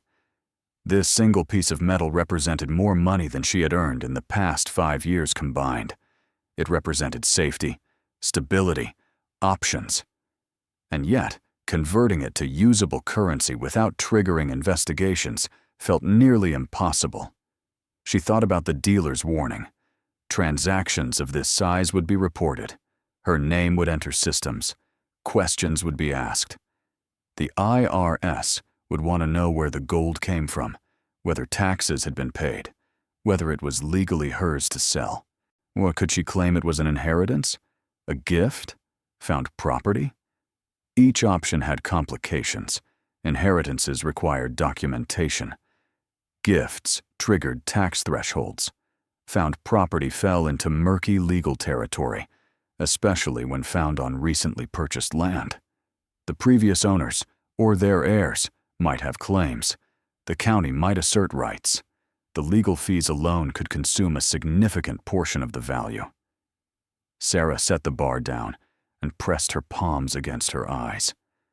Every path forward seemed blocked by complications. She lacked the expertise to navigate. She needed help, professional help, but finding someone trustworthy felt impossible. Lawyers would ask questions. Accountants would want documentation. Financial advisors would want to know the source of the assets. The isolation she had felt since arriving here deepened. This was too big for her to handle alone, but trusting anyone felt like inviting disaster. A sound outside pulled her attention. Footsteps, close to the building. Sarah froze, listening. The steps were careful, deliberate, moving around the perimeter of the mansion. She reached for the flashlight beside her sleeping bag but didn't turn it on yet. The footsteps paused near what had been the front entrance, then continued. Whoever was out there was taking their time, examining the structure. Sarah's pulse quickened. She thought of the bars hidden beneath the tarp, of Emma sleeping a few feet away, of how vulnerable they were here. The footsteps moved toward the back of the building, toward the room where they slept. Sarah stood slowly, quietly, positioning herself between the door and Emma. She turned on the flashlight and called out, and keeping her voice steady. "Who's there?" The footsteps stopped. Silence stretched for several seconds. Then a voice, male, older, answered from outside. "Didn't mean to scare you. Just checking the property." "Who are you?" "Tom Henley. I'm with the county building department." Sarah's stomach dropped. She moved to the door and opened it partially, shining the flashlight into the darkness. A man stood several yards away, hands visible, expression neutral. He wore a county jacket and carried a clipboard. "Little late for an inspection," Sarah said, her voice harder than she intended. "Got a complaint about unsafe conditions," Henley replied. "Wanted to see for myself before filing a formal report." "I have a right to be here. I own this property." "Yes, ma'am. But ownership doesn't exempt you from building codes. This structure is condemned. Living in it violates county ordinances." Sarah felt Emma stir behind her, waking. She kept her body blocking the doorway, preventing Henley from seeing inside. "I'm working on repairs, making it safe." "I can see that," Henley said, his tone not unkind. "But you're a long way from meeting code, and having a child here." He trailed off, the implication clear. "Are you threatening to take my daughter?" "I'm saying this isn't safe. You need to find alternative housing until the structure is certified habitable." "I don't have alternative housing. This is what I have." Henley was quiet for a moment, his expression difficult to read in the flashlight's beam. "Then you need to work faster," he said finally. "I'll give you 2 weeks, if conditions haven't improved significantly by then, so I'll have to file a formal report. That means inspections, citations, possible intervention." 2 weeks, Sarah repeated, her voice flat. 2 weeks. Get the roof sealed. Get the walls stabilized. Make it look like a home instead of a disaster site. He paused, then added, "I'm not trying to ruin your life, ma'am. I'm trying to keep you both safe." He left without waiting for a response, his footsteps receding into the darkness. Sarah closed the door and leaned against it, her heart pounding. 2 weeks. The timeline that had felt abstract was now immediate, concrete, unavoidable. Emma sat up in her sleeping bag, her eyes wide. Is he going to take me away? Sarah crossed to her daughter and knelt beside her, taking her small hands in her own. No, she said firmly. No one is taking you anywhere. We're going to fix this place. Make it safe. Make it home. How? The question hung between them, simple and impossible. Sarah did not have an answer that would satisfy her daughter, that would satisfy herself. She had 2 weeks to transform a ruin into something habitable, and she had resources that were simultaneously worthless and invaluable. Gold bars that could solve every problem if she could access their value, which she could not quickly enough to matter. I don't know yet, Sarah admitted, but I'll figure it out.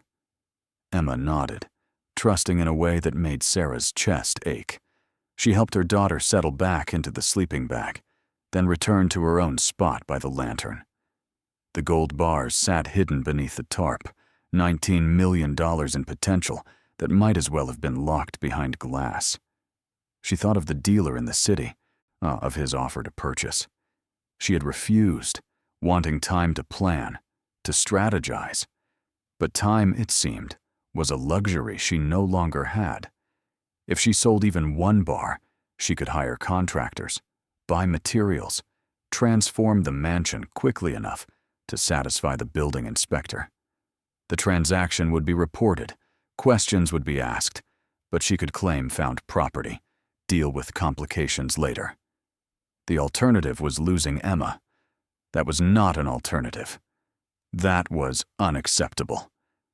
Sarah made her decision. Tomorrow she would return to the city. She would sell a single bar, accept whatever scrutiny followed, and use the funds to secure their immediate future. The remaining bars could wait. They would wait. Right now, survival demanded action, and action required money she could spend. She lay down beside Emma, and listening to her daughter's breathing gradually slow and deepen. Outside, the rain had started again, soft and steady. The sound should have been soothing, but instead it felt like a countdown, each drop marking time she did not have. 2 weeks, 14 days. It would have to be enough. Sarah left before dawn, the gold bar wrapped carefully in her backpack. Emma was still sleeping, her small form barely visible in the dim pre-dawn light. Sarah had left a note, simple and direct. Gone to get supplies. Back this afternoon. Stay inside.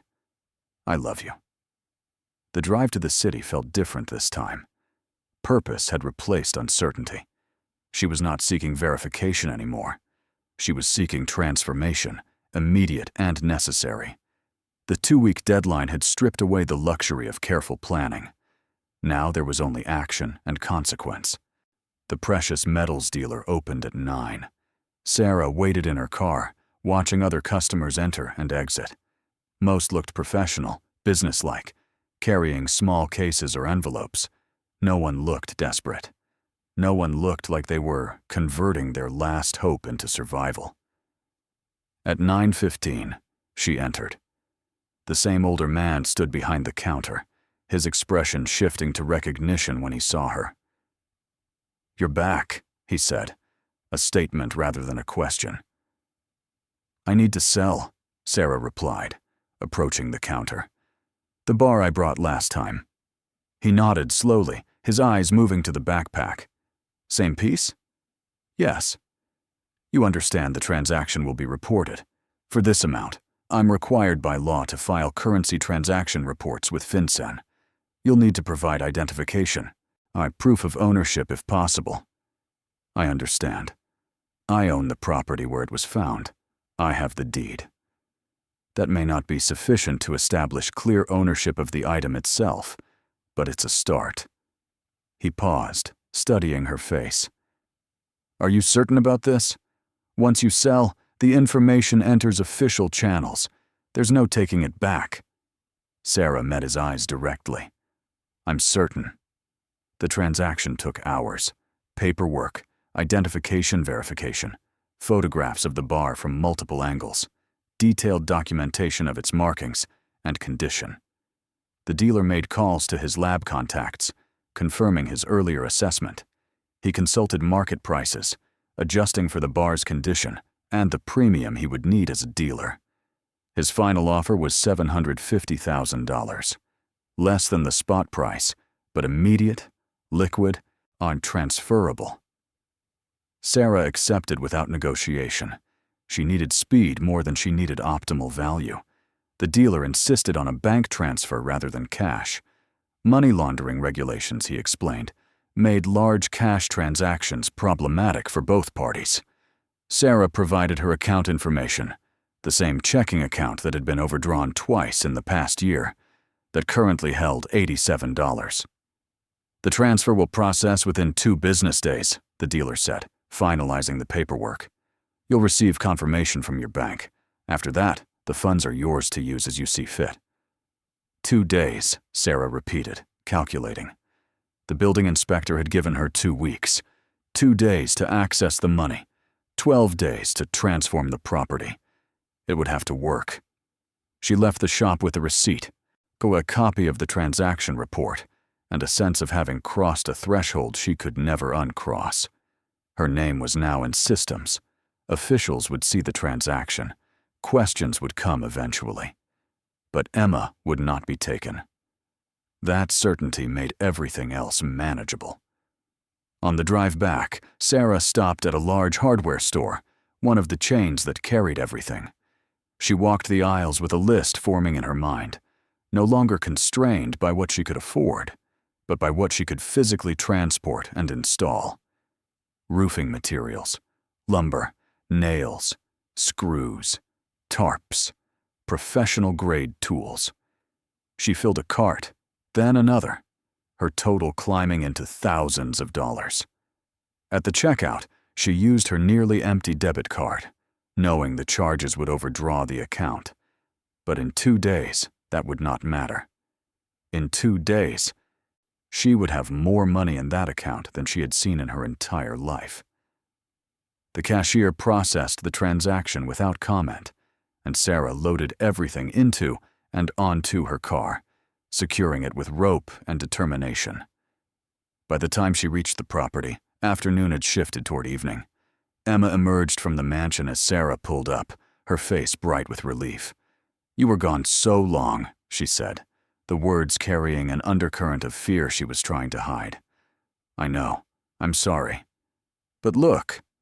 Sarah gestured to the loaded car. "We're going to fix this place. Really fix it." Emma's eyes widened as she took in the quantity of materials. How did you afford all this? The question Sarah had known was coming. She crouched to Emma's level, choosing her words carefully. "I found something valuable on the property. Something that was buried a long time ago. I sold it, and now we have money to make things better." "What did you find?" "Something made of gold. It belonged to the people who owned this place a long time ago." Emma processed this, her expression serious. "Is it okay that you sold it? Won't they be mad?" "They're gone, sweetie. They've been gone for a very long time. And the gold was on our property. That makes it ours." Emma nodded, accepting this explanation with the trust of a child who had learned that her mother's decisions, however strange they seemed, were made for good reasons. "Can I help?" "Absolutely. But first, let's eat. Then we have a lot of work to do." They worked through the evening and into the night, Sarah setting up floodlights, powered by the generator she had purchased. The noise was loud, intrusive, but it allowed them to see. She began with the roof, climbing carefully onto the more stable sections and stretching tarps across the worst gaps, securing them with lumber and nails. It was temporary, crude, but it would stop the leaks. Emma helped by organizing materials on the ground, by holding tools, by being present in a way that reminded Sarah why all of this mattered.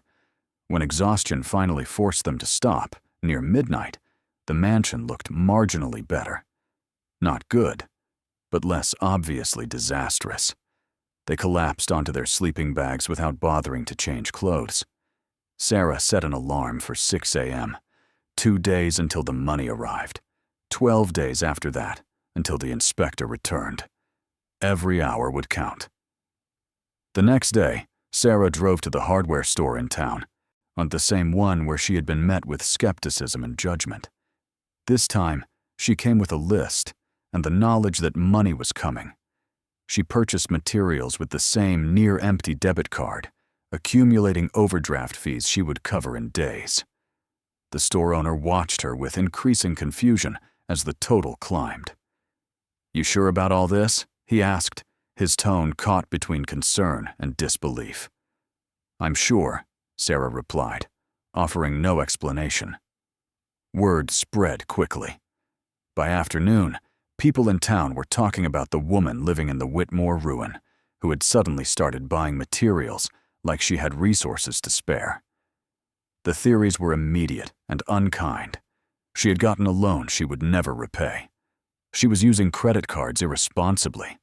She was delusional, done throwing good money after bad into a structure that could never be saved. Sarah heard the whispers, saw the looks, and ignored them all. Let them think what they wanted. In a few days, everything would become clear. Or it would not, depending on how much she chose to reveal. For now, she focused on work. The second day brought the bank notification she had been waiting for. The transfer had completed. Her account balance, which had been negative $43 that morning, now showed $750,217. Sarah stared at the number on her phone screen, her hands trembling slightly. It was real. The gold had been real. The money was real. She sat in her car outside the bank for several minutes, simply breathing. This was more money than her parents had earned in their lifetimes combined, so more money than she had ever imagined possessing, and it represented only one bar, 1/24th of what she had hidden beneath the tarp in the mansion. The full scope of what she had found began to settle over her with uncomfortable weight. If one bar was worth this much, then the full collection was worth approximately $18 million. The number was too large to hold comfortably in her thoughts. It represented possibilities she could not yet imagine, problems she did not yet understand, and a future that bore no resemblance to anything she had planned. But those were concerns for later. Right now, she had 12 days and sufficient resources to meet them. She withdrew $5,000 in cash, the daily limit, and drove to a contractor supply company an hour away, one large enough to handle commercial orders. She spent 6 hours there, working with a sales representative who transitioned from polite skepticism to genuine engagement as Sarah's knowledge and seriousness became apparent. She ordered lumber, roofing materials, windows, doors, concrete, rebar, insulation, drywall. Everything needed to stabilize and partially restore a large structure. The total came to $47,000. She paid a deposit in cash and arranged for delivery to begin the following day. The sales representative, a woman in her 40s with a no-nonsense demeanor, asked the question Sarah had been expecting. "This is a big project. You have contractors lined up." "Working on it," Sarah replied. "You'll need help. A structure this size, with the kind of damage you're describing, isn't a one-person job." "I understand. Can you recommend anyone?" The woman provided several names, contractors who handled restoration work, who were used to dealing with old structures and complex problems. Sarah noted them all, knowing she would need to move quickly to secure their availability. Back at the property, she found Emma doing homework by lantern light, as she did every afternoon. The normalcy of it, the quiet determination to maintain routine despite everything, made Sarah's chest tighten. "How would you feel about having other people here?" she asked. Workers helping fix the house? Emma looked up, hope flickering in her eyes. Really? Really? It's going to get loud and busy, but it'll get done faster. Will we have a real house? We're going to try. That evening, Sarah made calls to the contractors the sales representative had recommended, and most were booked weeks out. But one, a man named Ray Donovan, who specialized in historical restoration, agreed to visit the property the next day for an assessment. His tone suggested he had worked with desperate clients before and knew how to navigate the complicated emotions that came with saving a structure that everyone else had written off. Donovan arrived mid-morning in a truck that had seen better decades. He was older, maybe 60, with the weathered look of someone who had spent their life working outdoors. He walked the property slowly, methodically, examining the mansion from multiple angles before saying anything. Finally, he turned to Sarah. This place is in bad shape, I know. But it's not unsalvageable. The bones are solid. The foundation is intact. Most of the structural damage is above ground, which is easier to address than below. Can you fix it? I can stabilize it, make it safe, make it livable. Restoring it to its original condition would take years and more money than I think you want to spend. But making it a functioning home, that's doable. How long? To get it to where a building inspector would sign off, 3 weeks, maybe 4, working full-time with a crew. I have 2 weeks, Donovan whistled softly. That's pushing it. But if we prioritize safety over aesthetics, if we focus on structural integrity and basic habitability, we might get close. It'll cost you, though. How much? He did some mental calculation. 100,000, give or take. That includes materials, labor, permits, if we can fast-track them. No guarantees on the timeline, but I'll give you my best effort. Sarah did not hesitate. Do it. Start tomorrow if you can. Donovan studied her for a moment, clearly curious about where the money was coming from, but professional enough not to ask directly. I'll need a deposit, half up front. I'll transfer it today. They finalized the arrangements, Donovan providing banking information and beginning to sketch out a work plan. He would bring a crew of 4, focus first on the roof and exterior walls, then move to critical interior spaces. Code compliance would be the goal, not perfection. As he prepared to leave, he paused. Can I ask what made you buy this place? Sarah looked at the mansion, at its damaged beauty and stubborn survival. It was what I could afford, she said simply.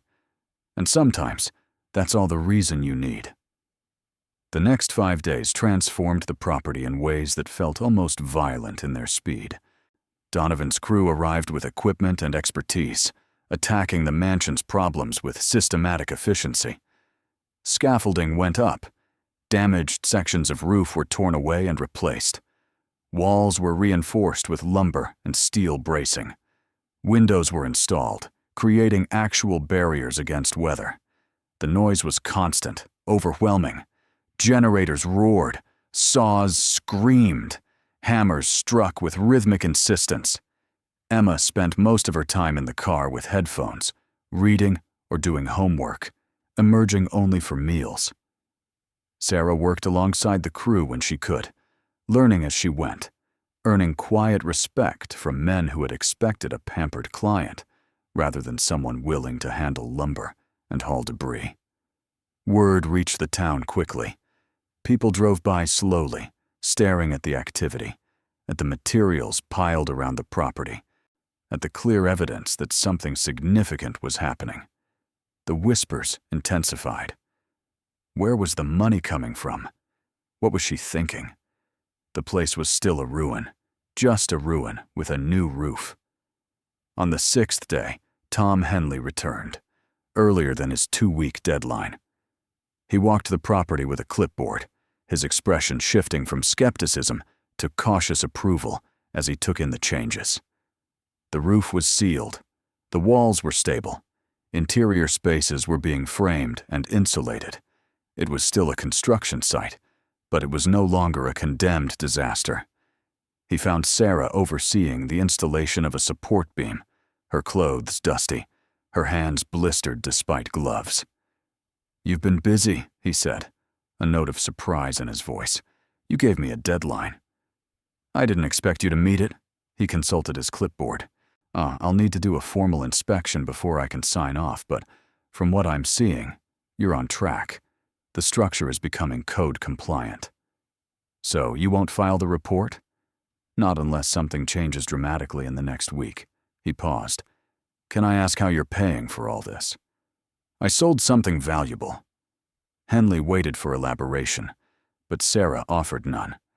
After a moment, he nodded and continued his inspection.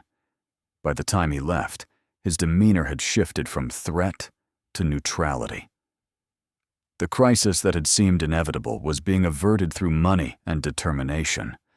But the curiosity he represented was spreading. The bank in town, where Sarah had opened a local account to make transfers easier, had questions. Large deposits and rapid withdrawals triggered internal alerts, prompts for source verification. And Sarah provided copies of the transaction report from the gold sale, documentation of the property deed, and a terse explanation that she had found valuable items on her land. The bank manager, a woman named Patricia Chen, reviewed the materials with professional courtesy that barely masked her fascination. "This is highly unusual," she said carefully. "But legal?" Sarah asked. "As far as I can determine, yes. Found property on land you own generally belongs to you, barring specific legal claims from previous owners or government entities. You may face tax implications, but that's between you and the IRS." "I understand." Chen hesitated, then leaned forward slightly. "People are talking. About you, about the property, about where the money came from. Small towns are like that. You should be prepared for increased attention." "I am." The attention Chen warned about manifested in ways both subtle and overt. At the grocery store, cashiers took longer with her transactions, their eyes lingering, questions hovering unspoken. At the hardware store, customers asked pointed questions disguised as casual conversation. "Here you found something valuable out at the old Whitmore place. What was it exactly?" Sarah developed stock responses. Some old items, nothing too exciting. Just things that had been left behind. The vagueness frustrated people. She could see it in their faces, but she maintained it consistently. The full truth, the scope of what she had found, remained known only to her. By the 10th day, the mansion had been transformed. It was not beautiful, not yet, but it was functional. The roof was intact, so properly sealed and flashed. Windows were installed throughout, double-paned and energy-efficient. Exterior walls had been stabilized and resealed. Critical interior spaces, kitchen, bathroom, bedrooms, were framed and approaching completion. Donovan called Sarah to the main living area, where his crew had just finished installing the last major support beam. "This is it," he said, gesturing to the space. "We're at the point where the structure is sound. Everything from here is finishing work. Drywall, flooring, fixtures. You can live here safely now." Sarah looked around the space, seeing past the exposed studs and bare subflooring to what it could become. "Thank you," she said, the words inadequate for what he had accomplished. "You did the hard part," Donovan replied. "Most people wouldn't have had the courage to even try. They'd have given up the first time someone told them it was impossible." That evening, Sarah and Emma moved their belongings from the small back room into what would become their actual living space. They set up sleeping bags in the area that would eventually be a proper bedroom, hung a sheet for privacy, and ate dinner sitting on the newly reinforced floor. The structure around them creaked and settled, but it felt different now. Not precarious, but solid. A building remembering how to be a home. Emma looked around with an expression Sarah had not seen in months. Wonder. "It's really happening," she said quietly. "It really is." "Are we going to stay here? For a long time?" Sarah pulled her daughter close. "As long as you want." The 12th day brought Tom Henley back for his formal inspection. He arrived with measuring equipment, a code books, and a checklist that seemed designed to find problems. He spent 3 hours examining every critical system, testing every repair, documenting every change.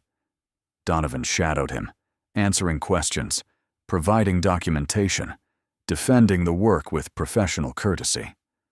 Finally, Henley set down his clipboard and turned to Sarah. "I'm going to approve this," he said, "contingent on final electrical and plumbing inspections, which you'll need to schedule within 30 days. But the structure is sound. It meets minimum habitability standards. You can live here legally." The relief that washed through Sarah was physical, weakening her knees momentarily. "Thank you," she managed.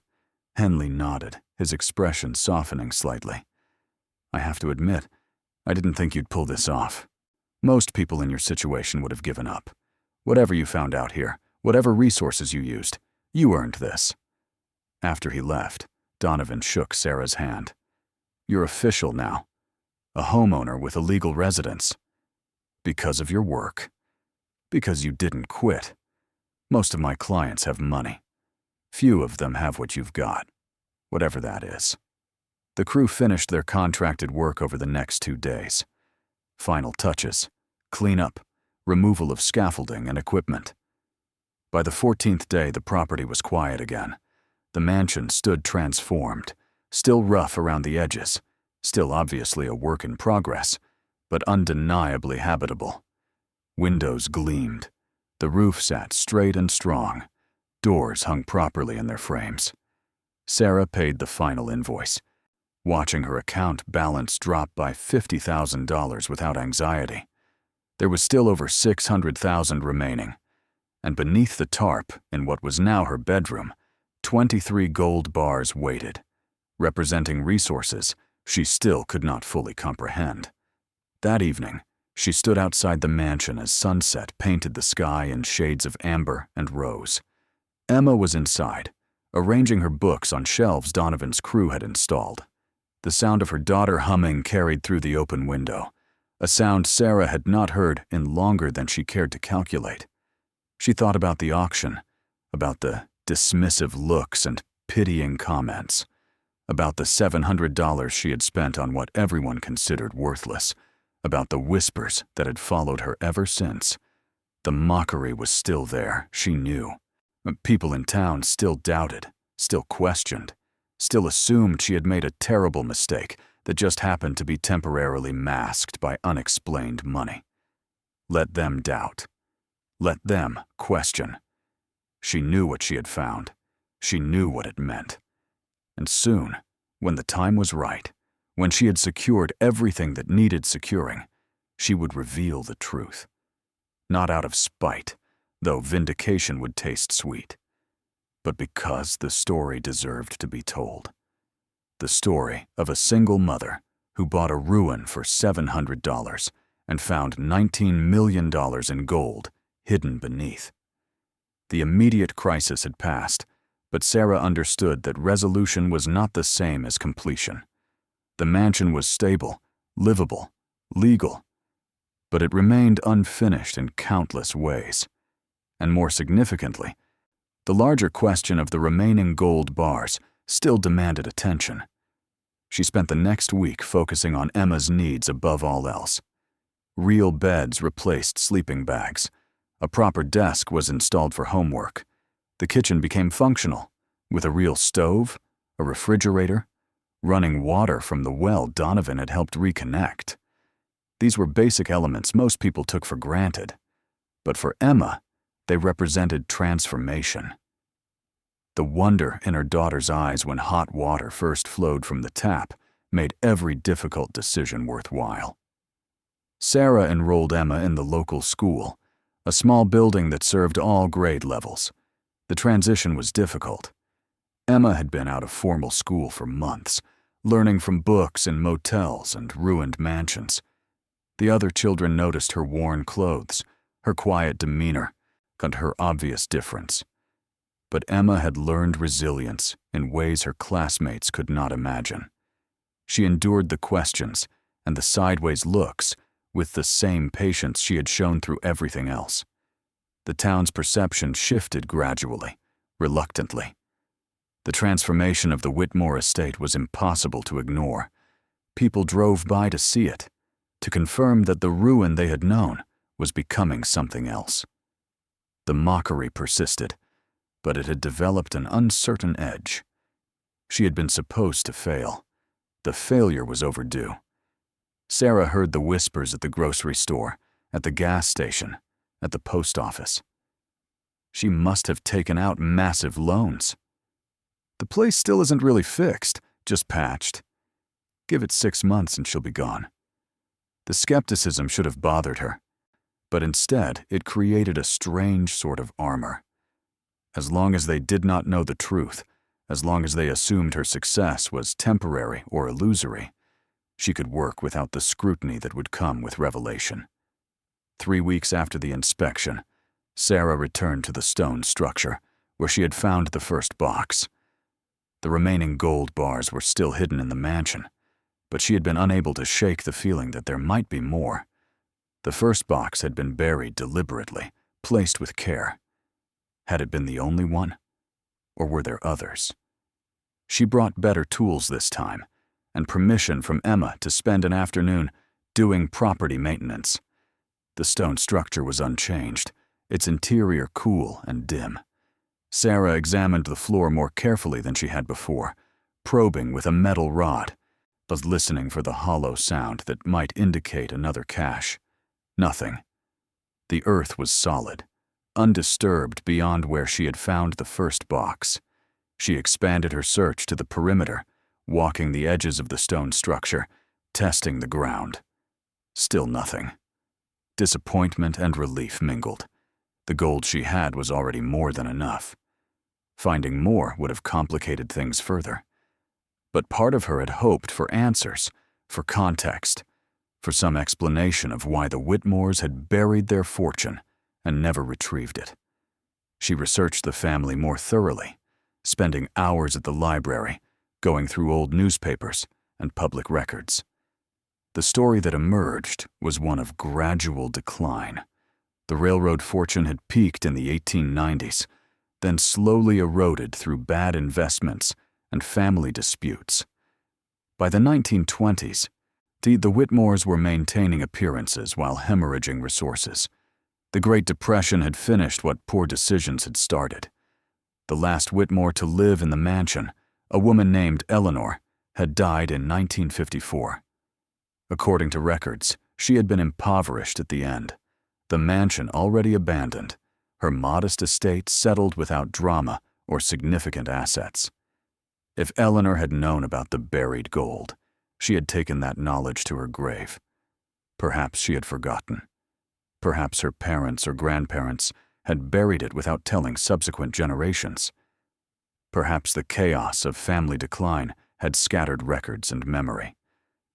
Whatever the explanation, the gold had waited for decades, hidden beneath land no one wanted, until a desperate woman with no better options had stumbled into ownership. Sarah felt a strange kinship with Eleanor Whitmore, the last of a declining family, watching wealth evaporate, dying alone in poverty.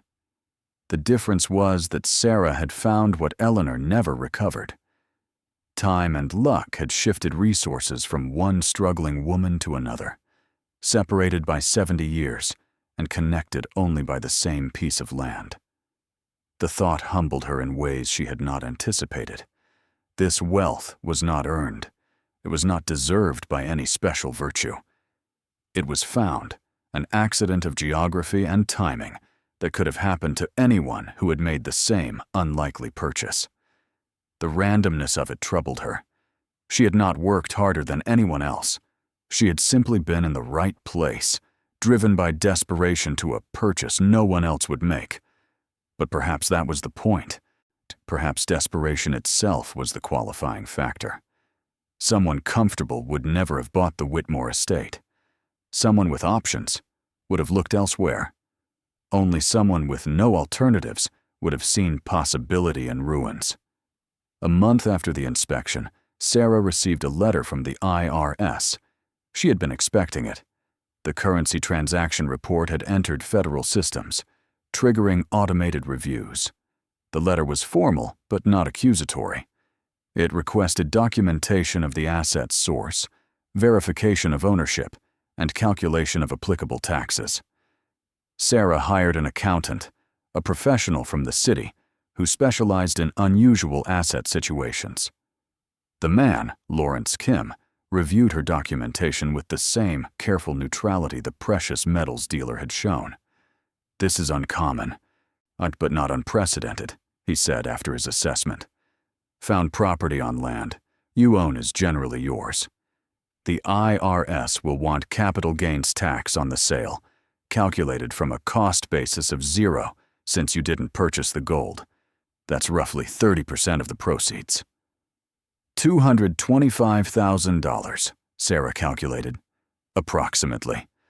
We can reduce that slightly with documented expenses related to the property, but that's the baseline expectation. The number was staggering, but Sarah felt oddly calm. She had more than enough to cover it, and paying the taxes, maintaining full legal compliance, removed one of the largest sources of future risk. "What about the remaining gold?" she asked. "If I sell more?" "Same treatment. Each transaction triggers reporting and taxation. My recommendation would be to develop a long-term liquidation strategy. Sell gradually, perhaps 1 or 2 bars per year. That spreads out the tax burden and avoids the scrutiny that comes with large, sudden wealth."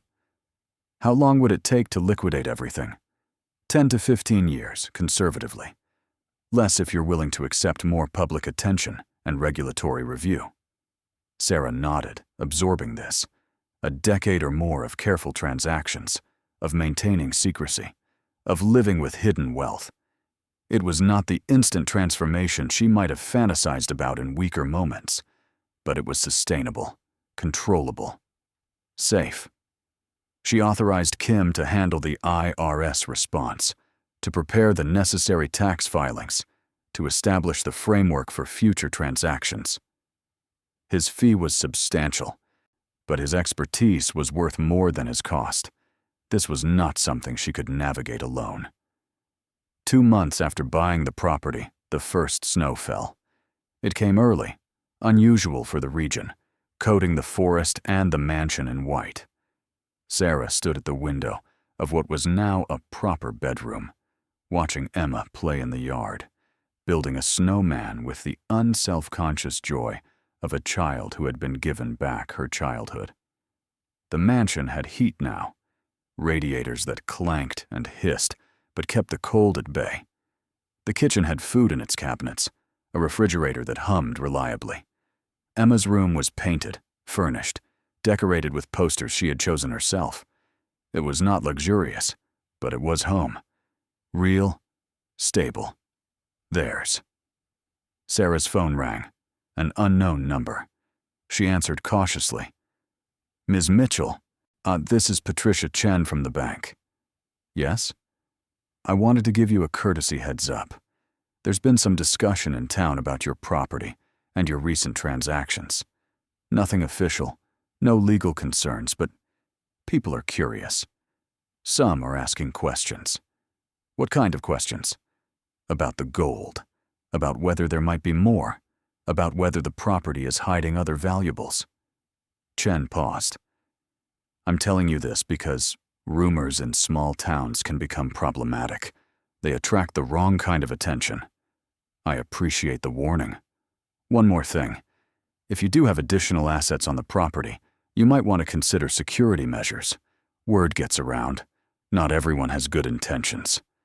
After the call ended, Sarah stood by the window longer, watching Emma play. Chen was right. The mansion was remote, isolated. They were vulnerable here in ways she had not fully considered. The transformation of the property had attracted attention.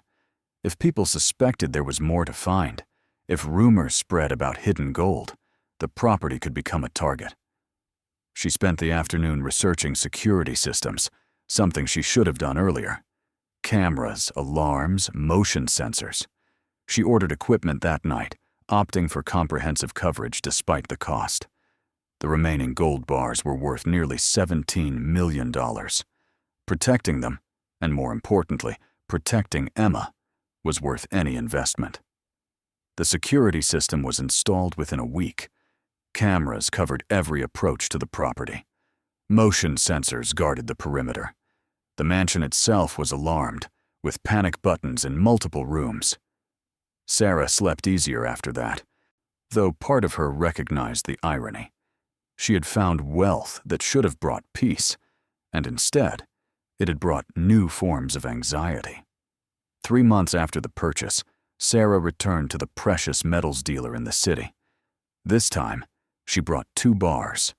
The dealer recognized her immediately, his expression carefully neutral. Decided to sell more?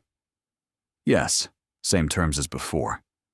The transaction followed the same pattern: verification, documentation, reports filed. The dealer's offer was consistent with the first sale, approximately $750,000 per bar, $1.5 million total. The money transferred within days. With it, Sarah paid her taxes, satisfied all outstanding debts, and established investment accounts that would generate passive income. She hired a financial advisor, someone Kim recommended, who specialized in preserving wealth rather than growing it aggressively. The goal was security, not spectacular returns. The advisor, a woman named Grace Sutton, reviewed Sarah's situation with professional discretion. "You have an unusual asset profile," she observed. "Significant illiquid holdings with potential long-term value. My recommendation would be to liquidate slowly, as your accountant suggested, and invest conservatively. Municipal bonds, dividend-paying stocks, real estate in stable markets. Nothing exciting, but reliable. That's what I want. Reliability. Then we can build you a portfolio that generates income without drawing attention. Modest returns, low risk, long-term sustainability." Sarah authorized her to proceed. Within weeks, her money was distributed across dozens of investments, for none large enough individually to trigger curiosity, all designed to provide steady income for decades. The remaining gold bars stayed hidden, their existence known only to Sarah, and documented only in private records she kept encrypted and backed up in multiple locations. They were her reserve, her insurance, her guarantee that no matter what happened, Emma's future was secured. 4 months after the purchase, on a cold December morning, Sarah received an unexpected visitor. A car pulled up to the property, expensive, out of place. A man in his 60s emerged, well-dressed, carrying a leather briefcase. He approached the mansion and knocked with the confidence of someone used to having doors opened for him. Sarah answered cautiously, "Can I help you?" "Ms. Mitchell, I'm Robert Whitmore. I believe you own property that once belonged to my family." Sarah's stomach tightened, but she kept her expression neutral. "The estate was sold at public auction. Legally, I have the deed." "I'm not here to challenge your ownership," Whitmore said quickly. "May I come in?" Sarah hesitated, then stepped aside. Whitmore entered, his eyes moving around the interior with an expression she could not quite read. Nostalgia? Regret? Assessment? "I grew up hearing stories about this place," he said quietly. "My great-aunt Eleanor was the last to live here. After she died, the family sort of abandoned it. No one wanted to deal with the upkeep, the declining value, the memories of better times." "What brings you here now?" Whitmore set his briefcase on the table Sarah had purchased. "I heard about the renovations, about the transformation, and I heard rumors of something else, something found on the property." Sarah's pulse quickened, but she remained silent. My family has records, Whitmore continued. Letters, journals, financial documents. Most of it is mundane, but there are references, vague ones, to assets that were secured during the Depression, to wealth that was protected from creditors. He met her eyes directly. I think my great-grandfather buried gold on this property, and I think you found it. Sarah held his gaze, saying nothing. Whitmore reached into his briefcase and pulled out a folder. I'm not here to make a claim. The property is yours. What's on it is yours. Legally, ethically, morally. I wanted to see it, to know if the family stories were true. Why? Because my great-aunt died believing her father had squandered everything. She lived in poverty, convinced the family fortune was lost to bad decisions and worse luck. If there was gold here all along, if she just didn't know where to look, it would rewrite her story. It wouldn't change what happened to her, but it would change what it meant. Sarah studied him, looking for deception, manipulation, legal maneuvering. She found only genuine curiosity mixed with old grief. After a long moment, she made a decision. Wait here. She went to her bedroom, retrieved one of the bars, and returned. She set it on the table between them.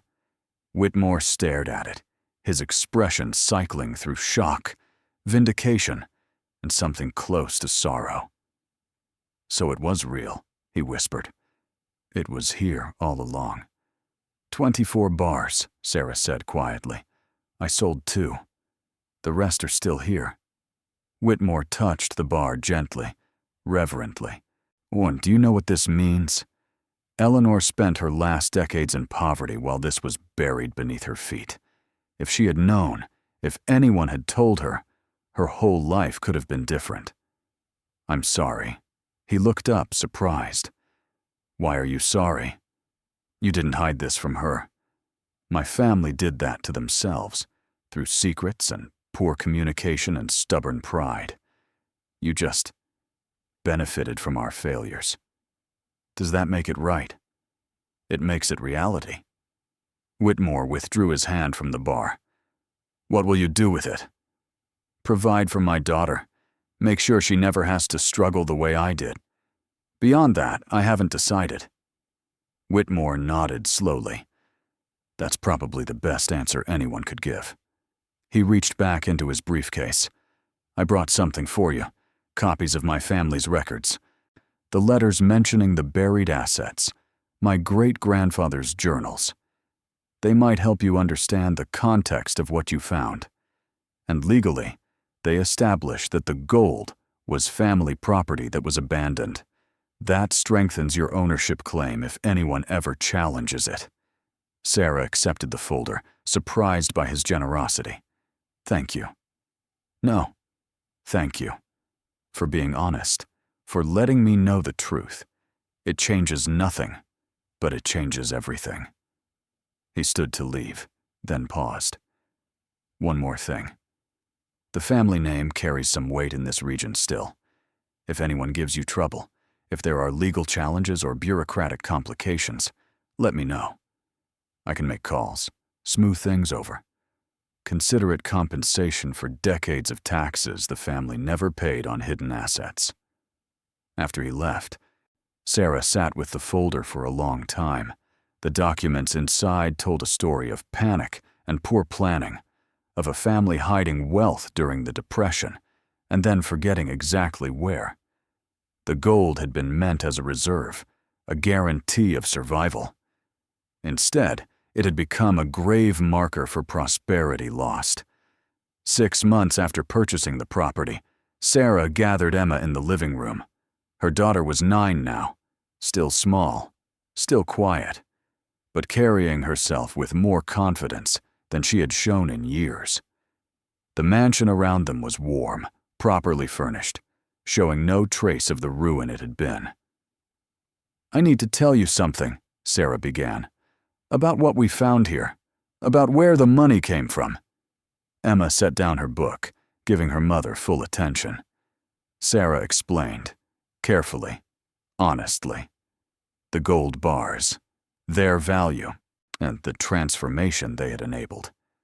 Emma listened without interrupting, processing information with the seriousness of someone who had learned that life rarely followed simple paths. "Are we rich?" Emma asked when Sarah finished. "We're secure. We have enough. More than enough. Will people treat us differently?" The question was more sophisticated than her years should have allowed, but Emma had earned sophistication through hardship. "Some will. That's why we're careful about who knows. The fewer people who understand what we have, the safer we are. Like a secret. Exactly like a secret. Not because we're doing anything wrong, but because some things are private." Emma nodded, accepting this. Then she asked the question Sarah had been dreading and hoping for in equal measure. "What happens now?" Sarah pulled her daughter close. "Oh, now we live. Really live. You go to school. You make friends. You have a childhood. And I make sure nothing like our last 2 years ever happens again. Promise? Promise." The town's perception shifted incrementally over the following months. The mansion was no longer a ruin or a curiosity. It was simply a house, occupied by a quiet woman and her daughter, both of whom kept to themselves but caused no problems. The initial mockery faded into uncomfortable silence as it became clear Sarah was not leaving, not failing, not collapsing under the weight of a foolish decision. Some people apologized, awkwardly, for their earlier assumptions. Others simply stopped commenting, their skepticism unresolved, but no longer openly expressed. A few remained convinced that Sarah's success was temporary, built on foundations that would eventually crumble. But even they had to acknowledge that she had lasted longer than anyone predicted. Sarah heard through Patricia Chen that there had been inquiries about the property, buyers interested in purchasing it now that it was restored. The offers were substantial, multiples of what she had paid. She declined them all without hesitation. This place had saved her and Emma. It had given them not just shelter, but transformation. Selling it would feel like betrayal. A year after the purchase, Sarah stood where she had stood on the day of the auction, in the municipal hall, watching as properties were cataloged and sold. She was not here to buy. She was here to observe, to remember, to mark how far she had come. The same auctioneer worked the same podium, moving through lots with the same efficient rhythm. When he reached a condemned property similar to what the Whitmore estate had been, Sarah watched the crowd's reaction. Pity, skepticism, silent consensus that purchasing such a place would be foolish. She understood that consensus now in ways she hadn't then. It was not entirely wrong. Most people who bought ruins did fail. Most desperate gambles ended badly. She had been lucky, impossibly lucky, in ways that could not be replicated or advised. If she had not found the gold, she would have confirmed every skeptical assumption. But she had found it, and that single fact had rewritten everything. After the auction, Sarah drove to the mansion, parking in front of the structure that was now simply home. Emma was inside, reading by the window, comfortable and safe. The forest pressed close, a dark and deep, holding whatever other secrets it contained. Sarah thought about the night she had first entered the stone structure, driven by curiosity and desperate hope. About the moment the box had opened, revealing possibilities she had not dared to imagine. About every step since that had led from that moment to this one. The mansion was not perfect. It would never be grand again, never match what it had been in its prime. But it was solid, warm, alive with the presence of people who had needed it and been saved by it. That was enough, more than enough. She entered the house, closing the door behind her, shutting out the world and its judgments. Tomorrow would bring new challenges, new decisions, new complications. The remaining gold bars would need to be carefully managed. Emma's future would need to be carefully planned. The secret at the heart of their transformation would need to be carefully guarded, but tonight they would simply be. A mother and daughter in a home they owned, secure in ways that had once seemed impossible, grateful for the accident of timing and geography that had brought them to this place, to this moment, to this quiet triumph over despair. Outside, the forest breathed its ancient rhythms, indifferent and eternal. The mansion settled into darkness, its bones strong, its purpose fulfilled. And beneath the floorboards of Sarah Mitchell's bedroom, 22 gold bars waited patiently, silent guardians of a future that had been bought with $700 and transformed by $19 million in forgotten fortune.